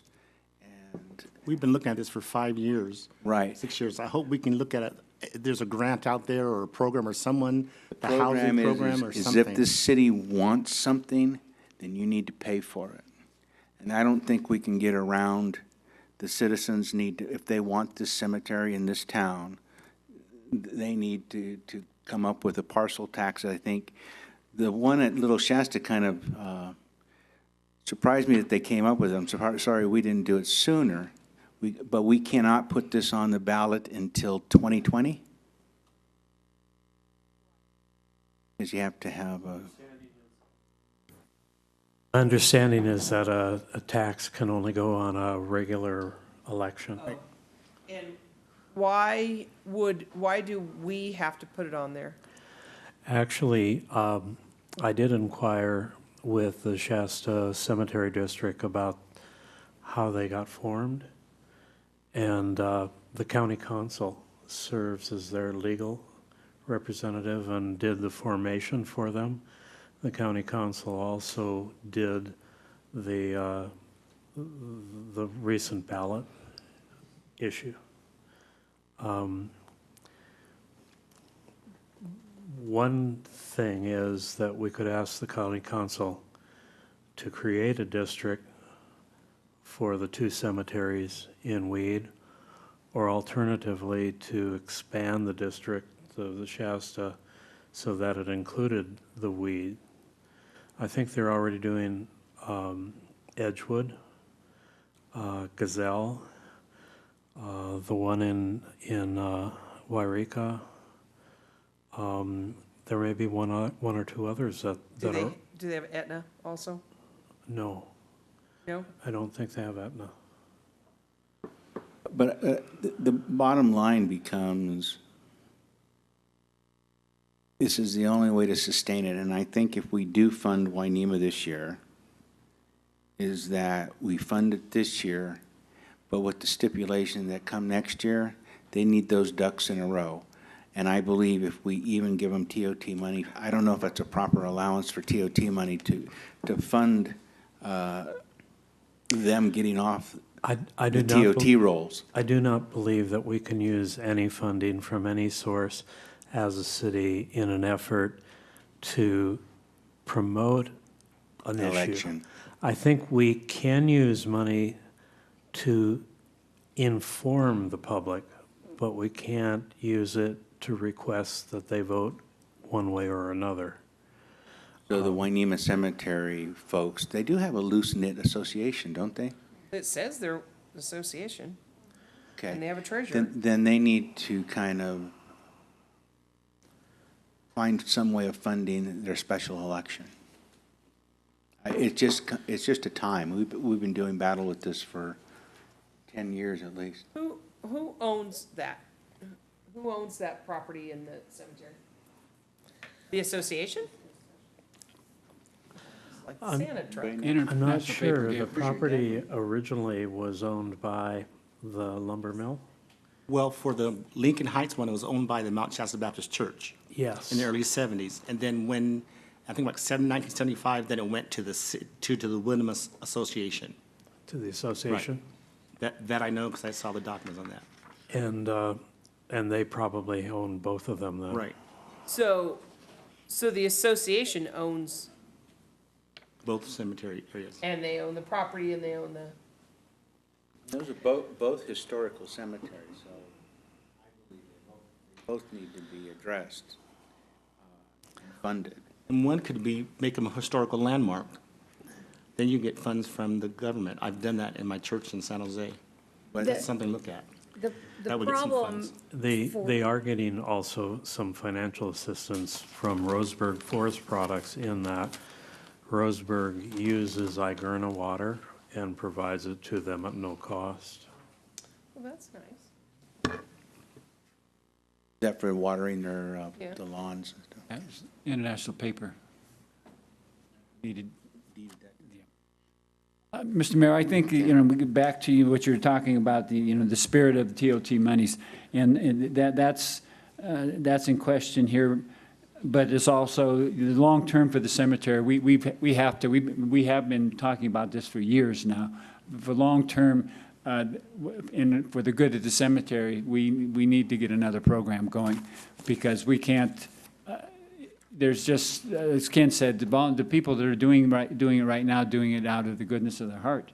They're getting paid very little for it, and if we're going to maintain into the future, they have to come back with something. So I don't know how are you going to ask? Can we ask staff to make sure that they understand where we are on this, or how do we connect with the association? I think we need to make sure that the Wainema Association comes to talk with us regarding this, or talks amongst themselves, but there needs to be some movement on their part, or willingness on their part to move away from this approach. This approach is, it's failing them every year.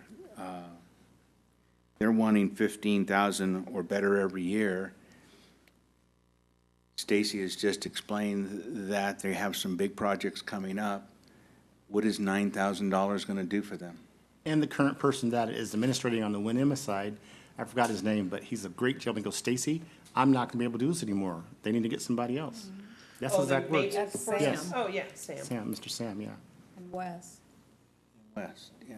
And I think Shirley's part of the association, so I think we beat that up a bit. So, Weed Recreation District.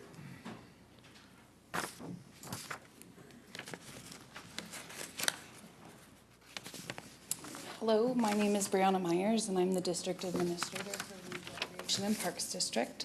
I've submitted 2 requests. Both are around the new community center.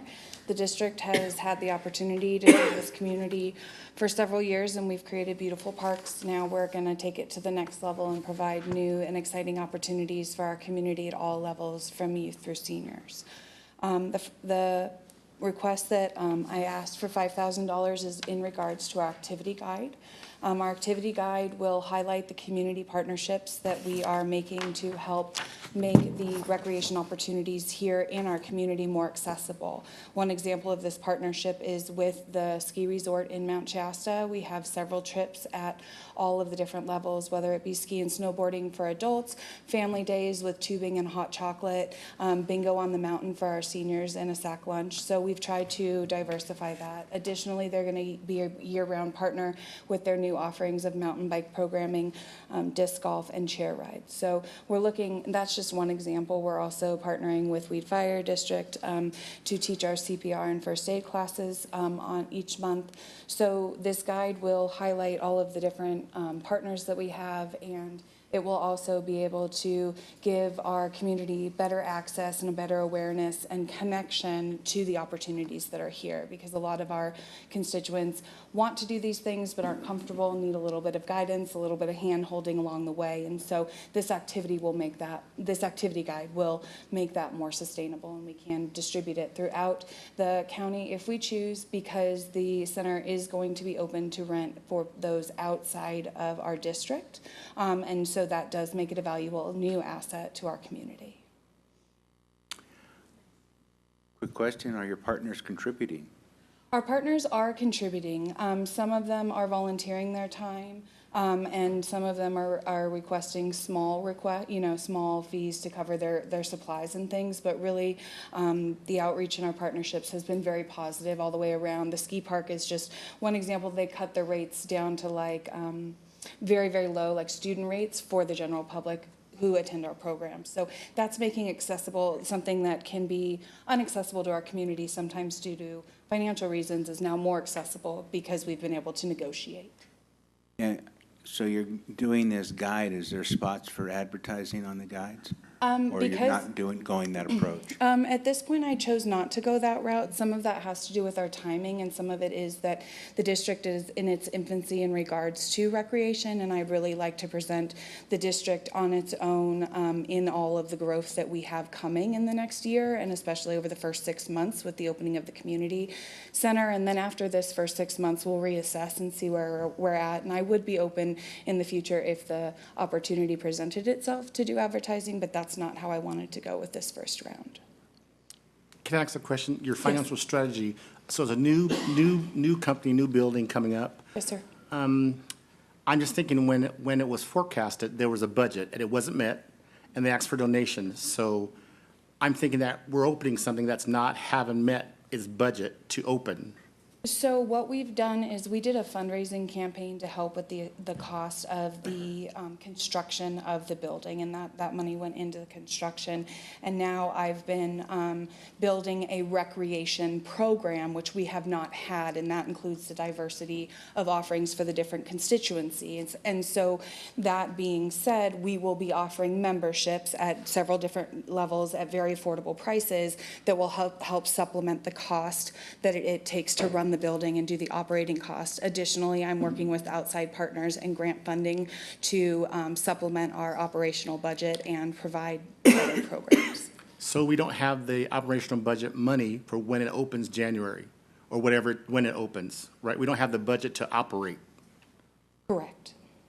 Okay, and there's not questions for that? I'm just thinking, Sure. So I just stepped into this position.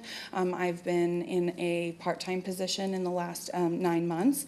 So I just assumed this role about a week ago, and so right now I'm working on all of the logistics of that, and so I have created a plan. I've created a funding plan to make sure that we can keep things going, and a lot of that has to do with outsourcing our partnerships. So our instructors are not employed through the district, they're employed for themselves, right? They're contracted or they're donating their time. I'm working with Goodwill of Southern Nevada to get some employees that way with special needs to benefit a need that they have. I'm working with Department of Rehabilitation. They have a program for 18 to 24-year-olds where they will pay them to work under a job description for us 1,000 hours at a time, AARP. So I am diligently looking for funding opportunities to get this center up and running. The reality of it is this community's been waiting for this center longer than I've been here, but it is important to me to see the doors open so that we can really show the community what we will be able to offer. And I've attempted to do that and start that networking by providing community events this summer, such as the dive-in movie that we did at the swimming pool. We did several teen nights at the pool. We also did the Weed Community Party.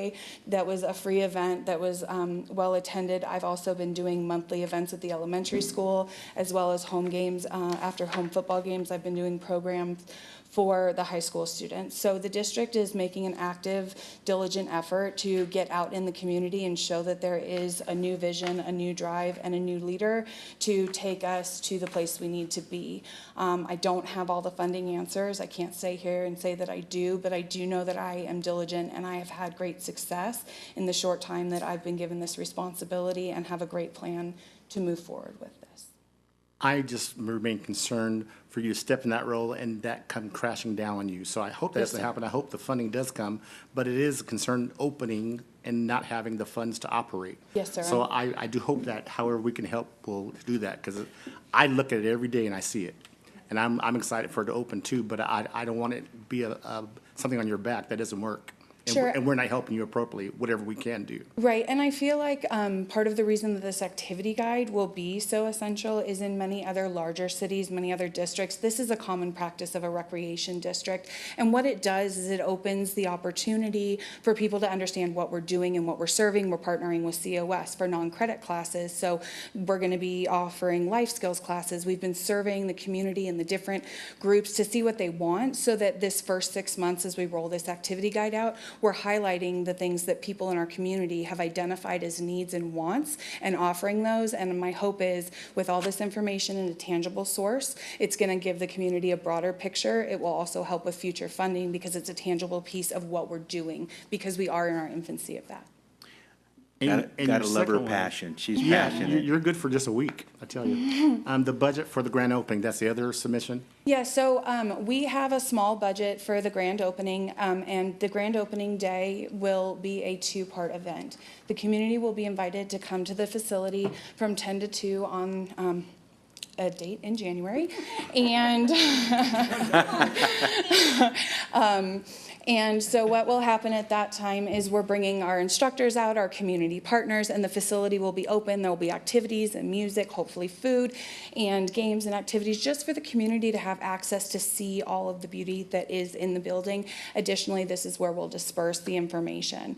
I've asked for the $4,000 to help and with this and with our evening program. And the evening program is our donors and dignitaries dinner, and that's to highlight people in our community who have been engaged, been involved, and want to see this project succeed. We want to highlight them in that. But additionally, these funds will really be used to get the word out, because we want to spread it, because the more people that know about it have more access to bring to the building. And so the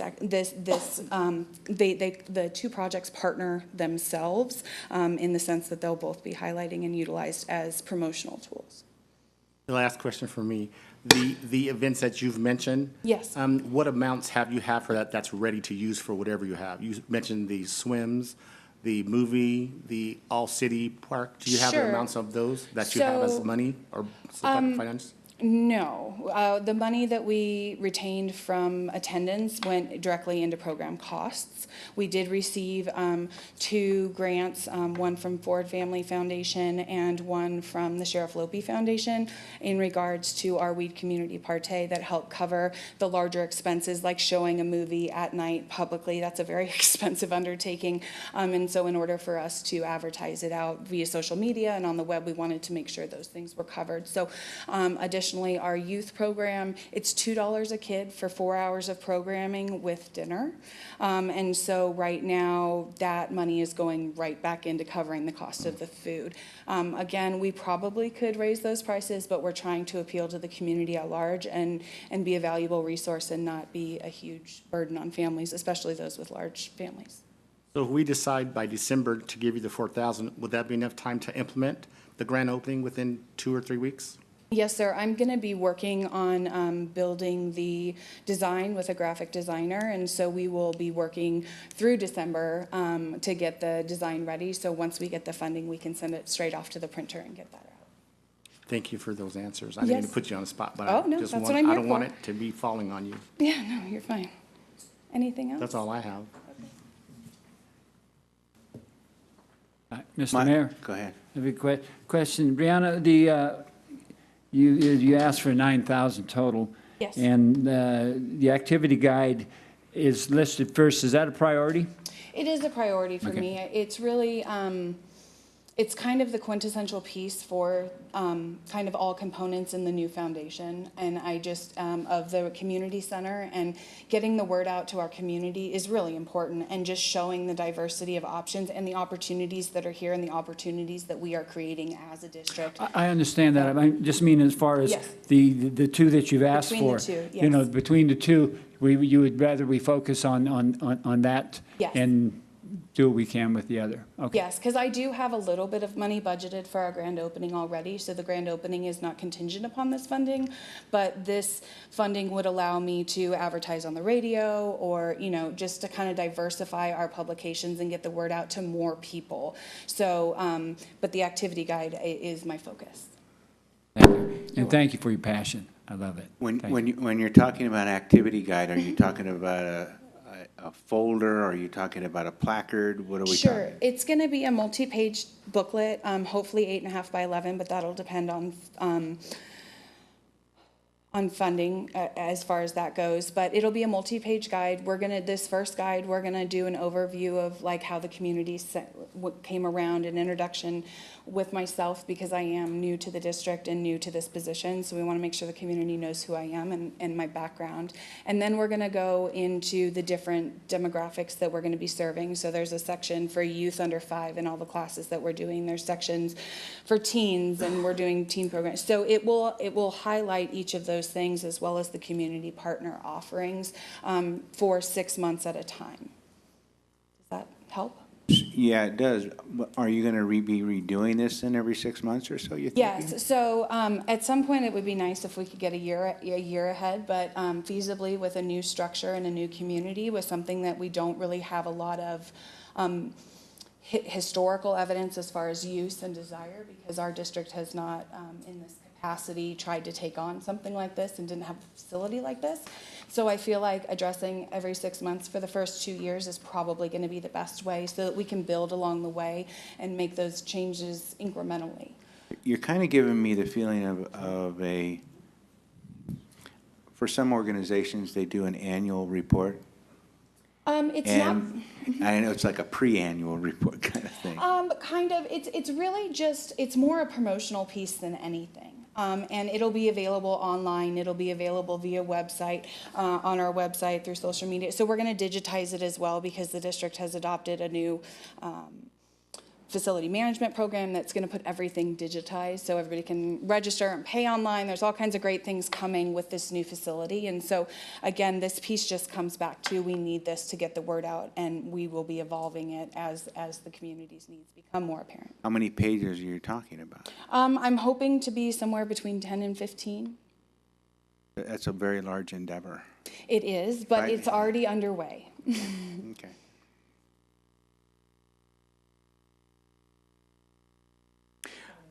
Anybody, any more questions? We hammered you pretty good, so Oh, I'm thank you fine. very much. You're welcome. It was very good. And I know Martin and Sue were just chomping at the bit the whole time. No, Brianna is the new executive district.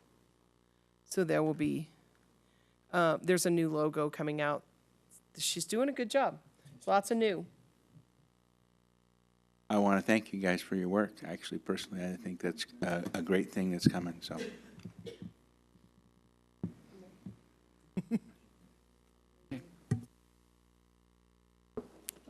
Rotary, anybody want to present for the Rotary on their festival? Hops and Vines. Oh, they put you up to it, huh? No. I was told I just need to stand here, though. So, I'll stand there and talk. oh, I have to say something. Yeah, they put me on the spot. My name is Kamzi Bowles, and I am with the Weed Rotary Club. And we are requesting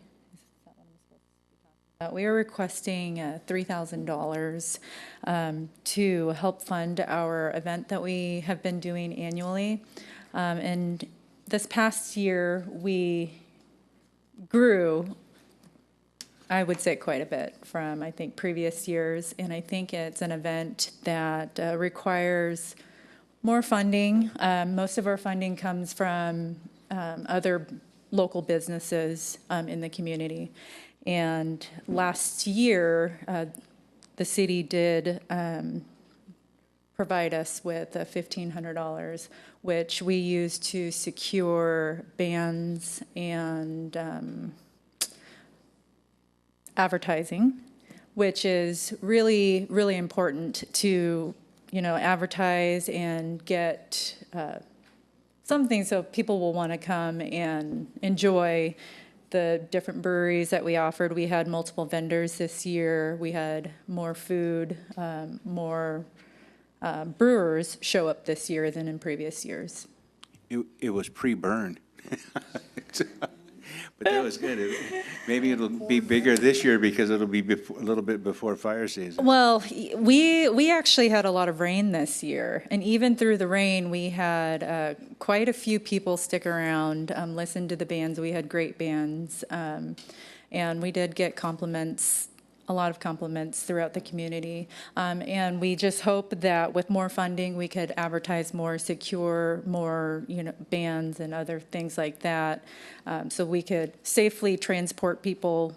Because that was one of the things too, was we offered transportation from Lake Shastina, Mount Shasta. So we're hoping to continue that. And again, with more advertisement, I think we could get more community. We even had a lot of folks from outside Weed come to this event. So I think that it could be one that we can continually do each year to bring in visitors and just something for locals to get together and do. I like it. I have a question. My dad was a part of Kiwanis, sorry. But I know Rotary. I used to play piano for him all the time. Just asking, is this the only event that the organization does every year? No, we do other events such as our casino night that we raise funds. How are funds raised for the other events? I'm asking because you're asking for one, and you have others. I'm wondering just how other events are supported financially. Financially, our events are supported through just local businesses. Mostly we go around asking for donations from local businesses. Generally, though, they don't require as much as this event does, because we have supplies and things for our other events, whereas this one, I think, securing things like entertainment and advertisement for it is more important.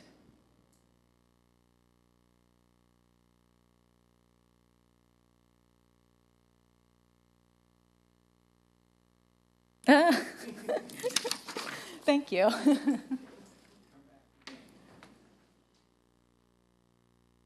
I would actually like to leave, if you guys will hear me out for just one of my little pipe dreams, is I would like to leave a small window in this TOT funding of I don't know, $5,000 or $6,000 possibly, to offer up for others that, I do appreciate the Rotary taking on the fact that they're doing an event. Because I hang out at a lot of different circles, between economic development circles, the Collier Rest Stop, and I hear what other communities are doing. I would like just to encourage either the Rotary or the Chamber, is that the town itself just needs more events to create more enthusiasm. So if we could leave a small window that it said, if you create an event, we can give you a couple $1,000s to initiate that event, I think would be, and I don't care who does it, whether it's the Chamber, whether it's the Rotary, or the Kiwanis come up with something, or another group, even if the museum comes up with some fundraiser, or the rec department comes up with some. I'm just saying, put something on, and we have a little bit of investment in it. So anyway, that's it for me. I liked it too. I would have brought it up. Okay, let's move on. Do we want to give the city's request some time? Sure. Okay, go Ron.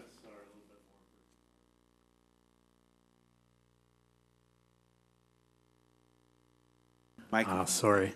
We think that we're getting to the point that the arch needs some repainting. The lights need to be reset. The banners, we didn't buy any this year. They're about $5,000 every time we do one.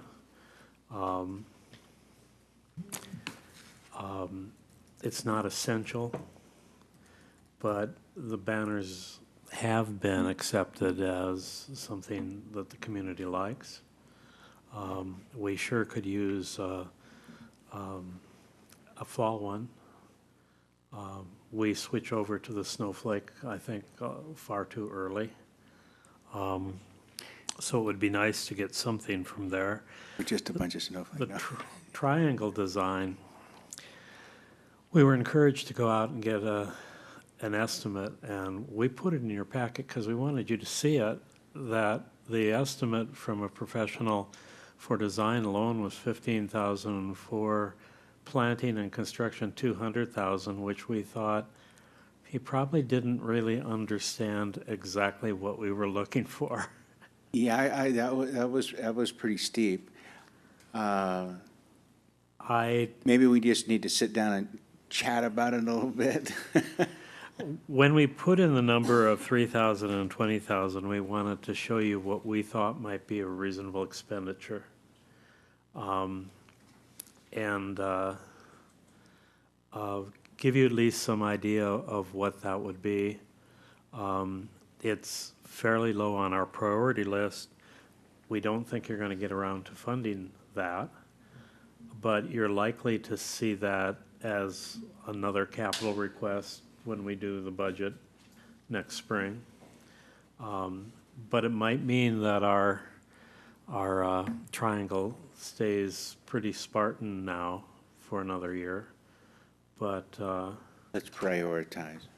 I know. You know, there's never enough money to do everything.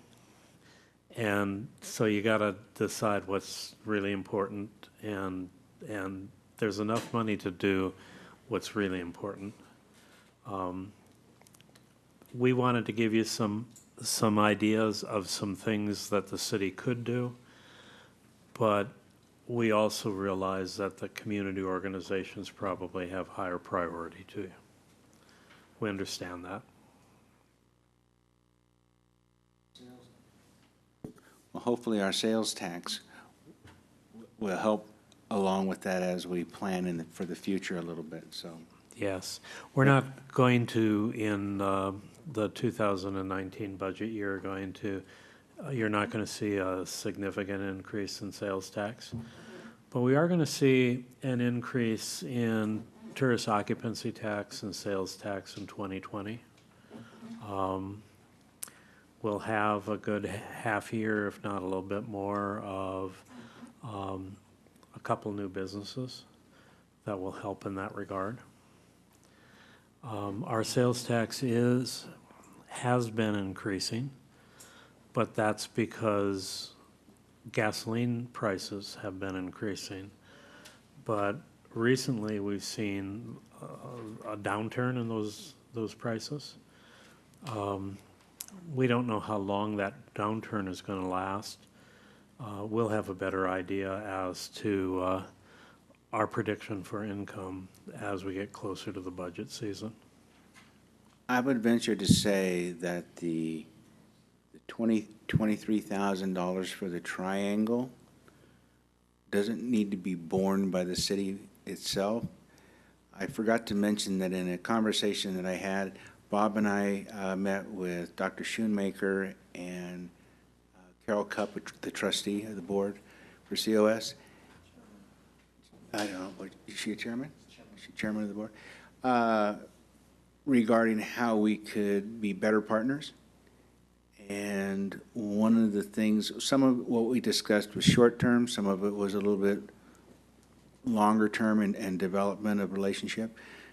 But one of the things that was a consensus was the fact of signage. And one of those things I think is coming into our town, it needs to show that we are proud of our town. So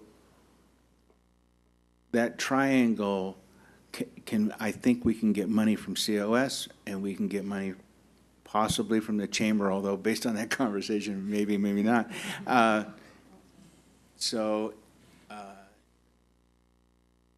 And banners actually are something that they actually mentioned that they were pretty thrilled about. And it was just the fact that there was recognition that there was a college up on College Avenue, I think.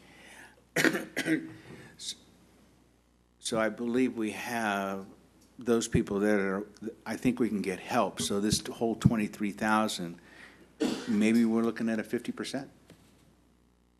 I don't know. I mean, but those conversations would be worth having. 23,000, this guy wants That 200,000. Well, but the 23 would be something a little bit more in line with what our vision is. I don't know I don't know how much statues cost, but they sounded like they were all bronze, but anyway. I just think that when I saw the number, I said, boy, I just don't think he understands what our goal is here. And I think he had an entirely different vision of what we wanted to end up with. Maybe he has a sign in there where we were thinking about, let's get some landscaping and make it look pretty. Sign, we haven't decided location yet. That may or may not be the location. I think including sign, depending on what approach we're looking towards it. As far as electronic billboard, I don't think so, although that was also discussed with Dr. Schoonmaker, to get events in front of the public for college, in front of events for the high school, the elementary school, for events down, for wherever those events are. But it does benefit the college. And they really want to expand that college, was the impression that I got. I don't know if Bob had that same feeling, but they don't feel right now that it's doable. And I think prior administrators have also said the same thing. They're ready, we're not. So I think that triangle is a key. It's our fault they're not expanding? No.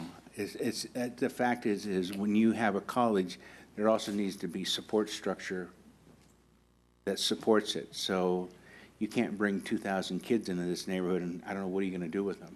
Yeah. Oh, I have a question. Sure. Yes, $200,000. I do not need a bear or a salmon or a lawn with benches and a bioswale. But I'm moving on to arch maintenance, because I like arch maintenance. Is this 7,000, is that a solid number? Did we have anybody look and, Estimate, just an estimation. is it a guesstimation or? It's a guesstimation. Okay, The arch was originally painted by a local artist who has passed away, but he has trained someone else in the community. And we were not able to get a price from him on repainting. and you're talking just that little thing up is what he painted? Yeah. Okay. The part that looks like trees and a mountain. I did have our Aaron number 2, our second building inspector, the one that we're training, has some experience in electrical. Yes. Fact is, he's been helping the Public Works With the get tree. lighting on all the, a way to plug in Christmas decorations on all of the posts downtown.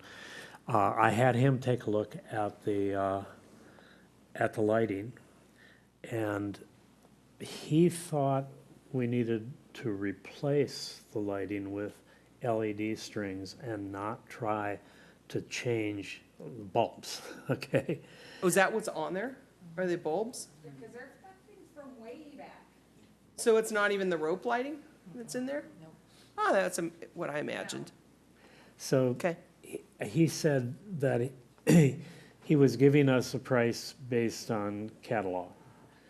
But he looked at one catalog, we didn't go out searching to see if there was a better price. So it's an estimate on the painting and one catalog price on totally replacing the lighting. What was the estimate on the painting? Say that again? What was the estimate on the painting? We estimated 3,000, which may be high. I'll get you somebody for $1,000, and he'll be thrilled to do it. I got to get him to stand on the ladder in the middle of the street, though.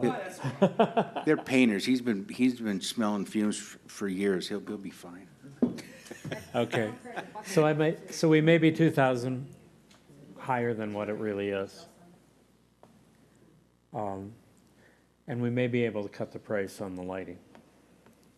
We can install the lighting ourselves. But this is not new information. This is what Veronica's been telling us for years. We just haven't ever had the money to do it. So we're taking it off the chamber. The chamber was looking at doing it. No, it was the chamber and the city and everybody and, we had somebody that pushed us to have that arch and then said, okay, now it's yours, take it over. And, Which is fine. I mean, we just, I think we should have an adopt a light program. And people, I'll pitch in $20 a year to have the light up there. And then when they call and tell you the light's out, well, it's your light. and that reminds me, can you please tell Craig, timer on the lights? Timer on the lights. Our city's dark again. Oh, well, and as many times, and then everybody in this room has to admit, as many times as that arch gets its photo done. Oh, yes. We need to make it look good. Yes. That probably is more, I've shared the story of my friend who follows the professional photographer who was going on vacation, so wasn't going to be able to post on his blog for 2 weeks. But if you went to his blog, he might have something. And the first day, he had a picture of the weed arch on his blog. And this is some famous San Francisco They stand in the middle of the street. photographer. If we got $1 for everybody to. We'd be able to put new lights on. We'd be able to pay for a lot of stuff. So, I mean, I feel that that's an important thing, personally. That's just me. Okay. Okay. So any more about the city? We have decisions to make next month, so spruce up on the decision-making next month. Can we move on? Are we all okay? Okay. On to item D, ordinance number 4522018, wastewater sewer services. This is the combination of lines or the removal of lines off of Roseburg's property. Am I getting that straight, or is that something different? There are some negotiations underway to resolve a number of outstanding issues with Roseburg's forest products, including the vacation of easements that we're no longer using, but impact their title to their property, and a reduction in the cost of sewer service to the mill, which would be something that could be accomplished under Ordinance 452.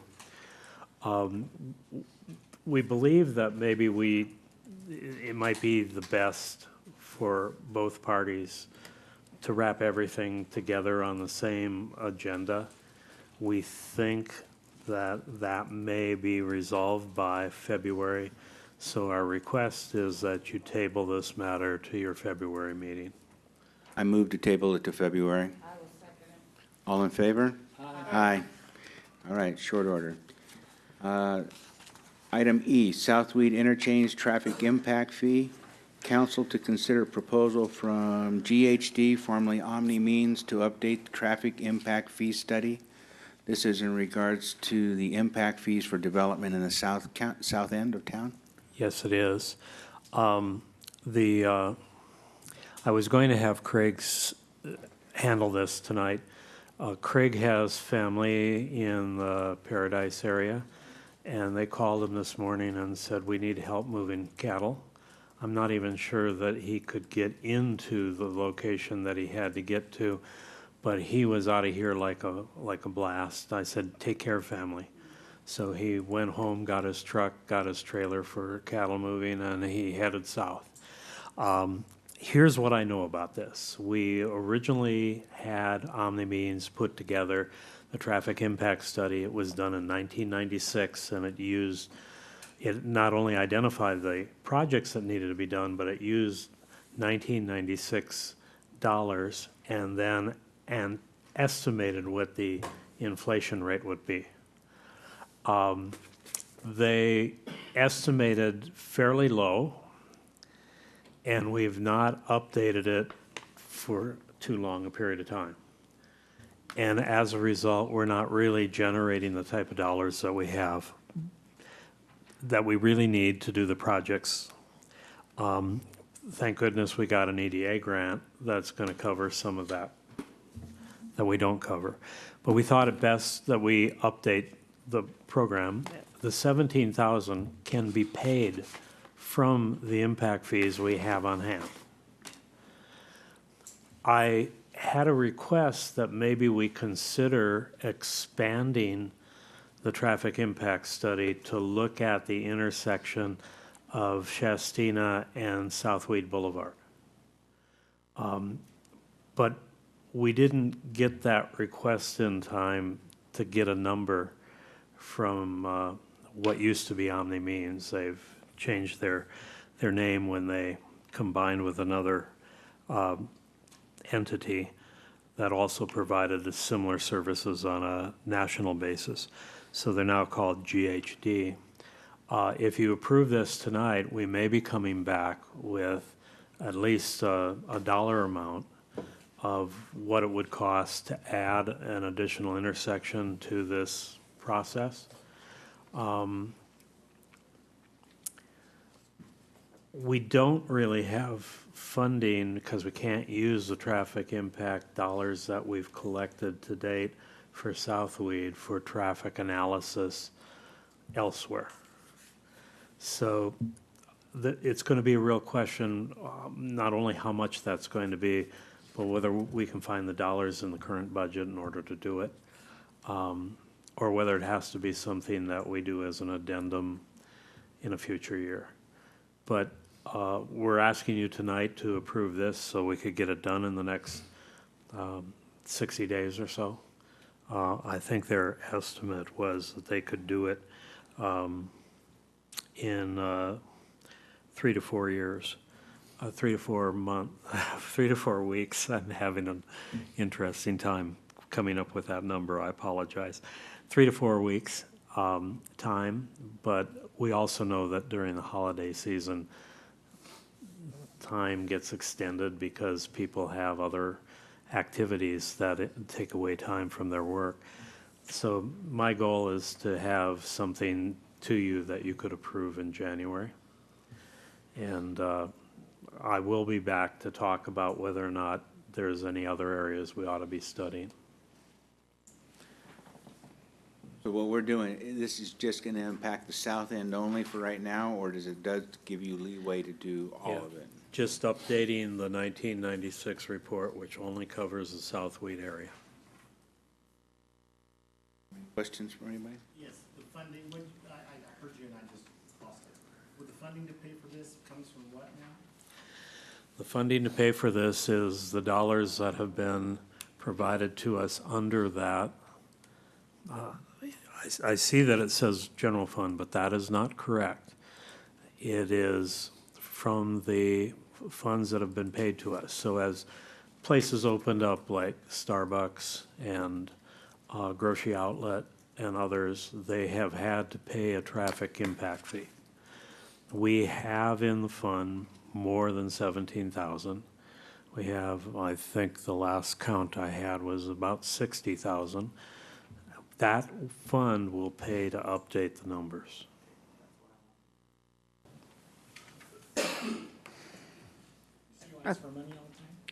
Okay, I'm going to make a motion that we consider the proposal from GHD to update the traffic impact fee study.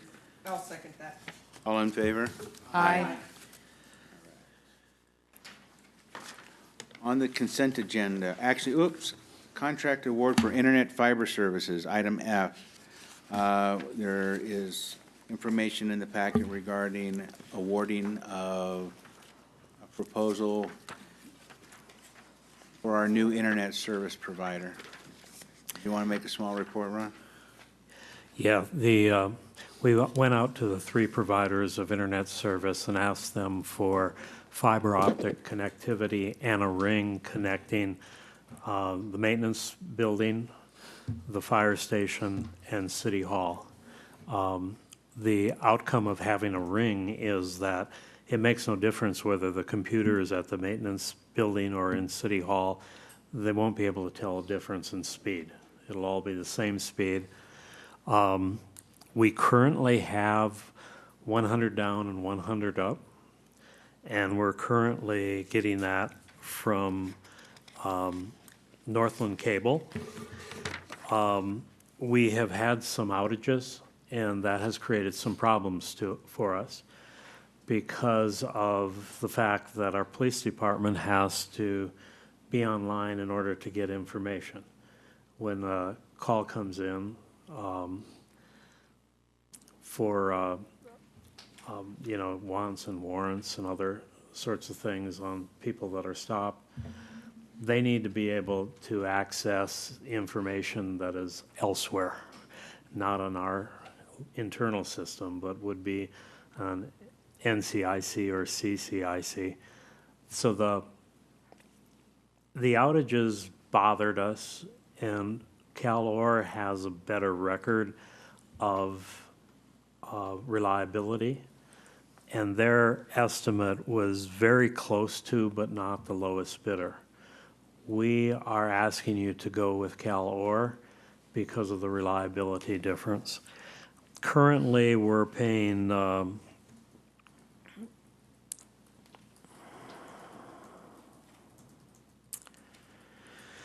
$66.09 for DSL at the fire station, $66.09 for DSL at the maintenance facility, and $370, which was the original amount in the last 3-year contract from Northland for 10 down, 10 up.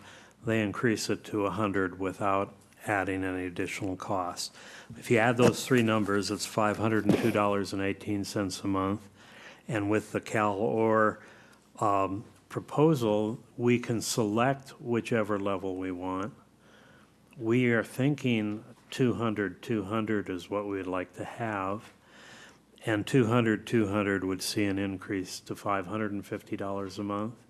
If we go with 100 and continue that for a while to see if that's sufficient, we will actually have a reduction in cost. But 100 would be less speed, right? Or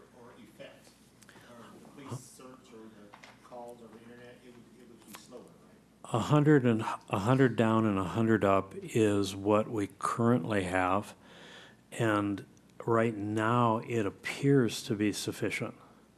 Our biggest user of internet is the police department, for a number of different reasons. Some of the body cameras, for example, we have to upload to the cloud the material from those.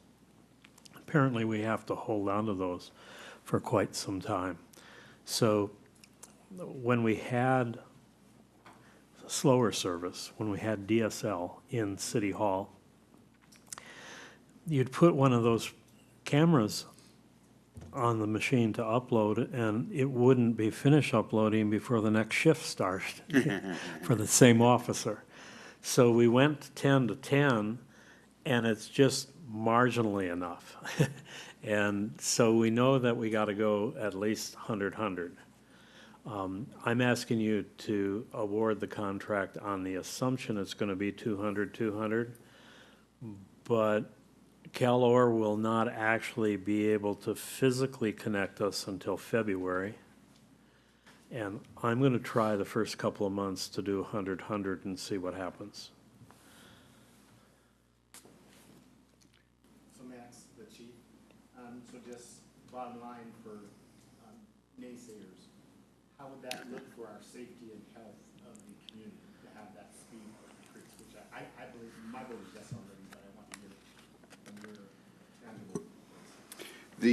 The speed that Ron is talking about in particular is with our body cameras. And it's very important that that information be uploaded and held in the cloud. And when it isn't done before the officer comes back to duty, basically you're going to be losing information. And so having a minimum that's available to us is very important. It can hamper an investigation or a situation, couldn't it? Sure it could.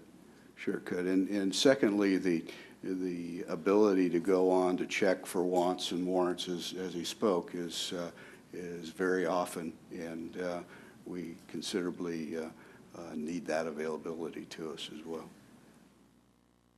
And I'm just thinking of what happened, of course, we're thinking about Thousand Oaks and the people that were injured there and killed, and the officer that was involved there, and when he called his wife and spoke to his wife, I'm just thinking about all that timing, so I'm thinking that we need to have timing that's quicker for whatever reasons.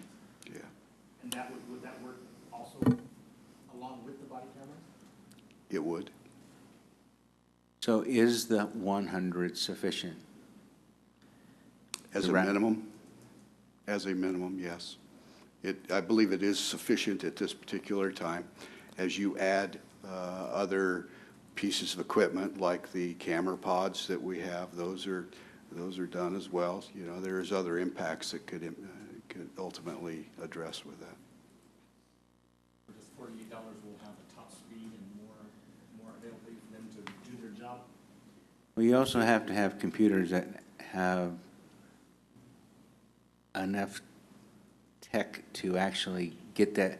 I mean, because actually what you're talking is how fast those items are transferred, which once we get to high speed on the internet, your computers themselves have to be able to utilize that speed with updated computer systems. Right. And so how are our computer systems for that? They're fine right at this point. Time changes with those as well.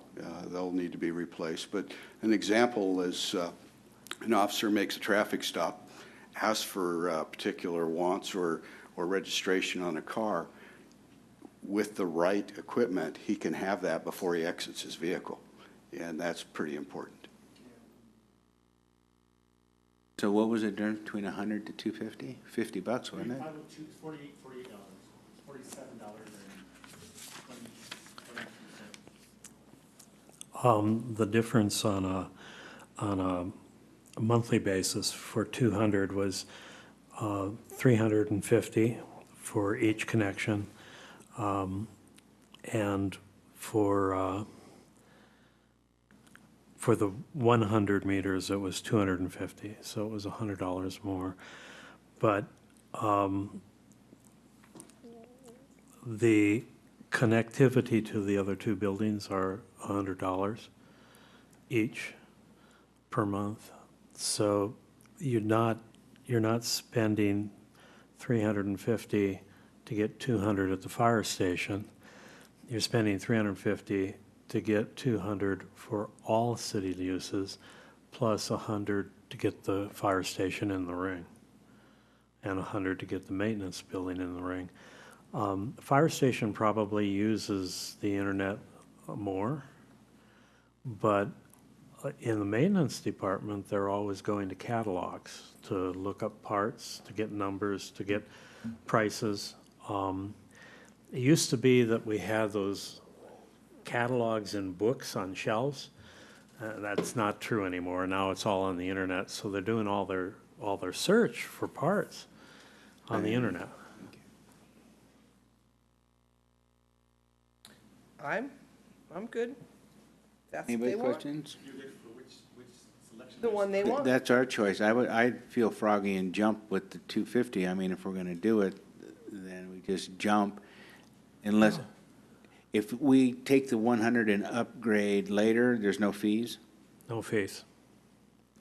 So they'll let us do 100 for 3 months, and then if we want to go up, this is the price. How about if we go to 250 and wanna go down? Yeah, they'll lower the price then. In your report, there's a Sean Garland. What is his position and his suggestions in here? Why is that? He's our IT guy.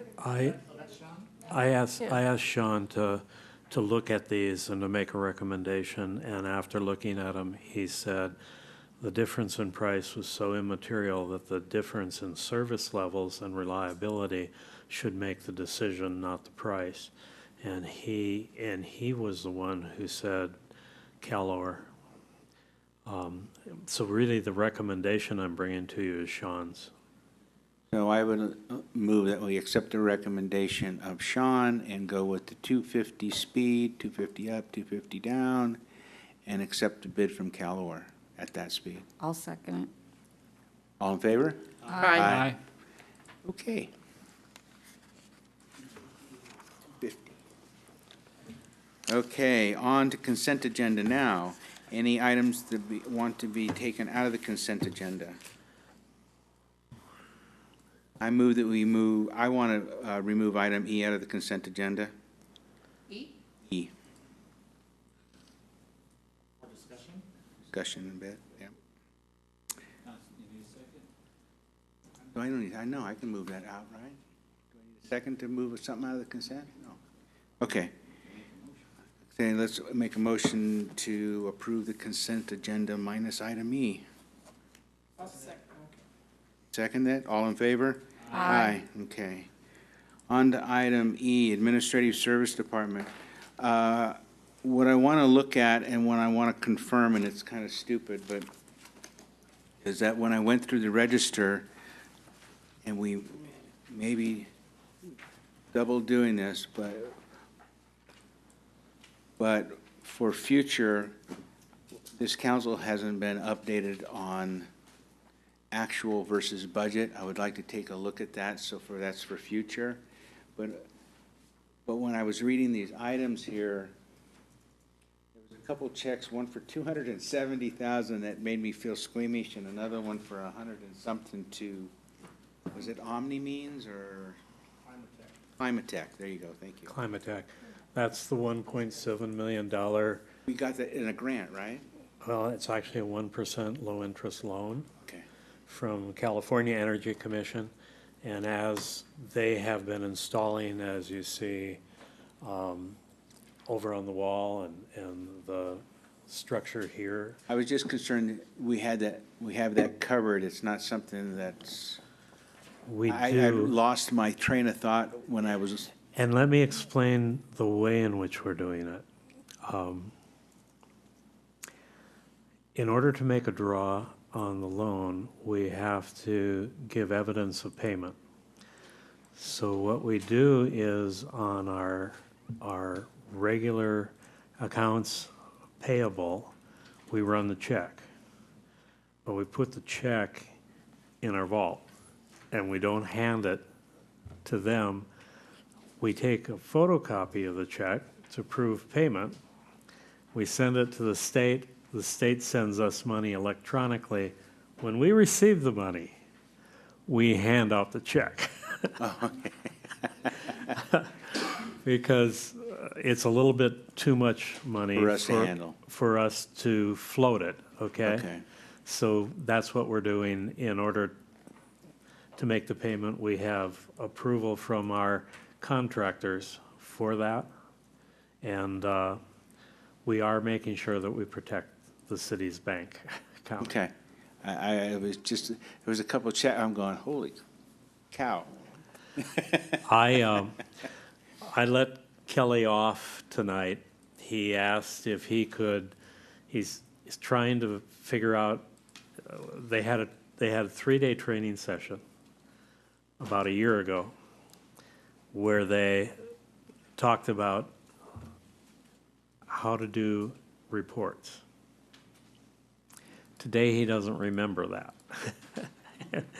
And I was jacking him up after talking to the mayor the other day that the software is nice. Let's get a report out. Now, the machine is, the equipment we have, the software we have can issue all kinds of reports. All you have to do is know how to define the report to get what you want out of it. And I said, you got to do that. So he has been working all afternoon with the trainer from the company on a web base to try to figure out how to get the report that I want out of the machine. And he was doing pretty good on that, and he said, can I continue working at this rather than go to the meeting? And I said, if you get me the report so that I actually can give them something, yes. About the report that I just asked about? Okay. All right. Yeah, yeah, okay. And so the reason he isn't over there is because he's sitting in his room at the moment trying to. After my conversation with you, I went back and I was going through my packet and I'm going, ow, I got to ask this question. It made me nervous. I'm going, okay. Yeah. Can I ask a question? In the last utility bill, we had noticed that we were able to use, finally, our credit cards for payments. Is that still on the? We're headed for a December start on that. We think we have a handout that we are hoping to put in the December bills, which will tell people how to get on the internet, sign in, create a password, and they'll be able to get on the internet, see their account. They'll actually be able to look at a history. It'll show all of their water and utility bill for 12 months period so that they will be able to take a look at how does December of 18 differ from December of 17. And they'll be able to pay online. And they will be able to pay whether it's a credit card, whether it's a debit card, whether it's a check, any way that they can. And we'll take credit cards at the front desk. Welcome to the 21st century. We're uptown now. And there is a little bit of a fee for that, and we are absorbing the fee. We're not charging a fee to our customers. That was discussed in the 10th session when the man came 6 years ago. We are only going to take Visa, MasterCard, and American Express. Those are the 3 contracts we've signed. We're not doing any of the smaller cards at the moment. Any questions? Questions for me? Okay, so I move to accept the Administrative Service Department stamp. I'll second it. All in favor? Aye. On to item X, 10, staff report. You guys are still here. You thought it was going to be 6:15. Maybe we're foolish boys. Steve, you got anything? Good? I see our clock Yes. went away. I do. Before I came to the meeting, I looked up the fire that was happening. It's called the Camp Fire. We did get a request from Cal OES to send a structure truck on a strike team. So 1210, engine 1210 is on a strike team assignment right now with 2 of our guys and 1 from Montague. Unfortunately, all of our summer help is being laid off, so I get to run the town again. Both CAL FIRE units have been assigned to a strike team as well, and they have a cover unit right now. So we have 1 engine there and me and a couple sleepers. So I did approach Ron and ask if we could get somebody to cover for the 2 guys that are gone because they're getting paid by the fire. And he said, yes, I could do that, so. But when I left the house, it was at already 18,000 acres, and they had evacuated 30,000 people. So Brian Carter and John Collins, and then I don't remember the guy's name. I wrote it down, and I have his number in my office, but he's from Montague. They are at the camp right now. They're going to start working in the morning, covering structures, so they're there. My SAFER grant was denied, and I talked to a person that will help me next year. This is for the 6 people. Even though I got a letter back from them saying that the narratives and the grant was actually written well. They just didn't have enough money this year to approve it, but please write it again next year. I do have a person that used to analyze those that said, hey, send me the grant before you send it in, and I will do it for free for you and look at it. And this lady used to approve them, so she will help me get it approved next year, hopefully. It all depends on how many grants are written. There were over 800 grants for staffing, so they do it part. We got close because we didn't get denied till right now, so it was close. And Brianna said I was working with her to do CPR classes in February, so working with that. I'm also working with Jason Bella to hold fire classes at the community center and chiefs meetings possibly. So we'll be using that. We're continuing our work with the Deadwood crew. They're building a fire break behind the high school. We have them for about 4 more days. So they have been doing outstanding work for us.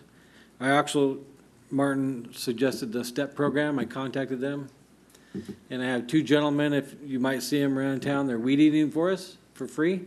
We just have to provide the fuel, the weed eater, and the string. But they've cut all the road by the fire station, the side of the road between the fence of the mill and the side shoulder. And they're right now doing in front of the high school. So, and next they'll do the hillside. We have them for a couple months, so. I did attend the Halloween event. My wife did too. She volunteered to cook. We had a great time, and looking forward to it next year. So thanks, Sue, for inviting us to that. We had a great time. I mean, you sat and talked to me for like an hour. I know. That was last week. I know. Steve, you got to tell them the better news. What are you going to do tomorrow? Moving into a house. I bought a house. So now I'm going to be on the Hammond Ranch bandwagon. Right, we're having a party. I'm just kidding. We will. I don't have any furniture yet. Yeah. Hope you're there. Yeah. We had a birthday party for me, you never showed up. Yeah. Well, I was sick. So that's all I have. Thanks. I don't have a whole lot to report, but I would like to say a few things about the rec department. I think we're all pretty excited about the things that are coming forward with it. We, if you don't know, we've decided to move away from Mount Shasta Recreation, and we're out on our own. That'll be forthcoming over the next month or so. As you were told today, Brianna is going to be the administrator for us. We're going to hire some additional help just to get through the community center office space and open that up. But the community center is coming very, very rapidly to an end. And I'm looking forward to that day that we get the keys, and you all will be invited to tour through there. And watch me and Martin jump into the swimming pool, fully clothed. I would like to commend you. You guys actually did a good job so far on the transition. It's been very low-key. I think Brianna is a great addition. I think striking out, it's been since 1984. Has that been the year? Am I correct on that? Almost. And I do commend you guys for it. I'm excited about it myself, and I'm not even involved. So, thank you. No report. No report? Ron? No, I'm not going to give you any additional report tonight, unless there's something you need to know about. Ron and I did go to the Economic Development Council shindig. It was interesting. I actually have not been the most positive force behind the Siskiyou Economic Development Council, but I would have to say that during the last couple of years, they have transitioned too. So things are moving a little bit better wherever we go in Siskiyou County. It seems to me anyway. So, like Sue, the mayor of Wairika got after me to get on a committee for the League of Cities, and she asked me to get on the Economic Development Committee. And then Siskiyou County Economic Development Council asked if I would serve as the one government employee position on the board of directors for them. Now, I had always supported that the county administrator should do that because the lion's share of the support money comes from the county. But I understand how much Terry Barber has on her plate. But I told the board I wouldn't consider it unless Terry supported it. Because I need the county to work with the city on so many different things that I didn't want there to be any ruffled feathers. And I asked Terry her thoughts, and she wholeheartedly agreed and said that what we're accomplishing with economic development, I should be the one to represent the government. So you may hear that I get appointed to that in the next meeting. Joan was out shaking trees, I have to say, because weed must be the low-hanging fruit, because she tapped into Sue, she tapped into, and I can't remember. I'm on some committee, and whatever the name is, she'll email it to me somewhere.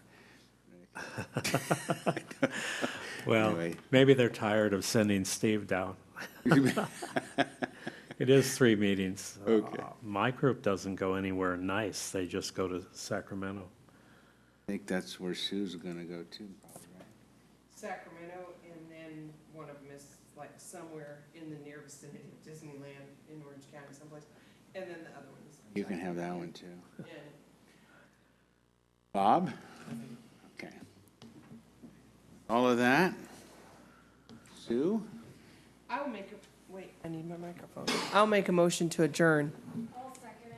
All in favor? Aye. See what you did?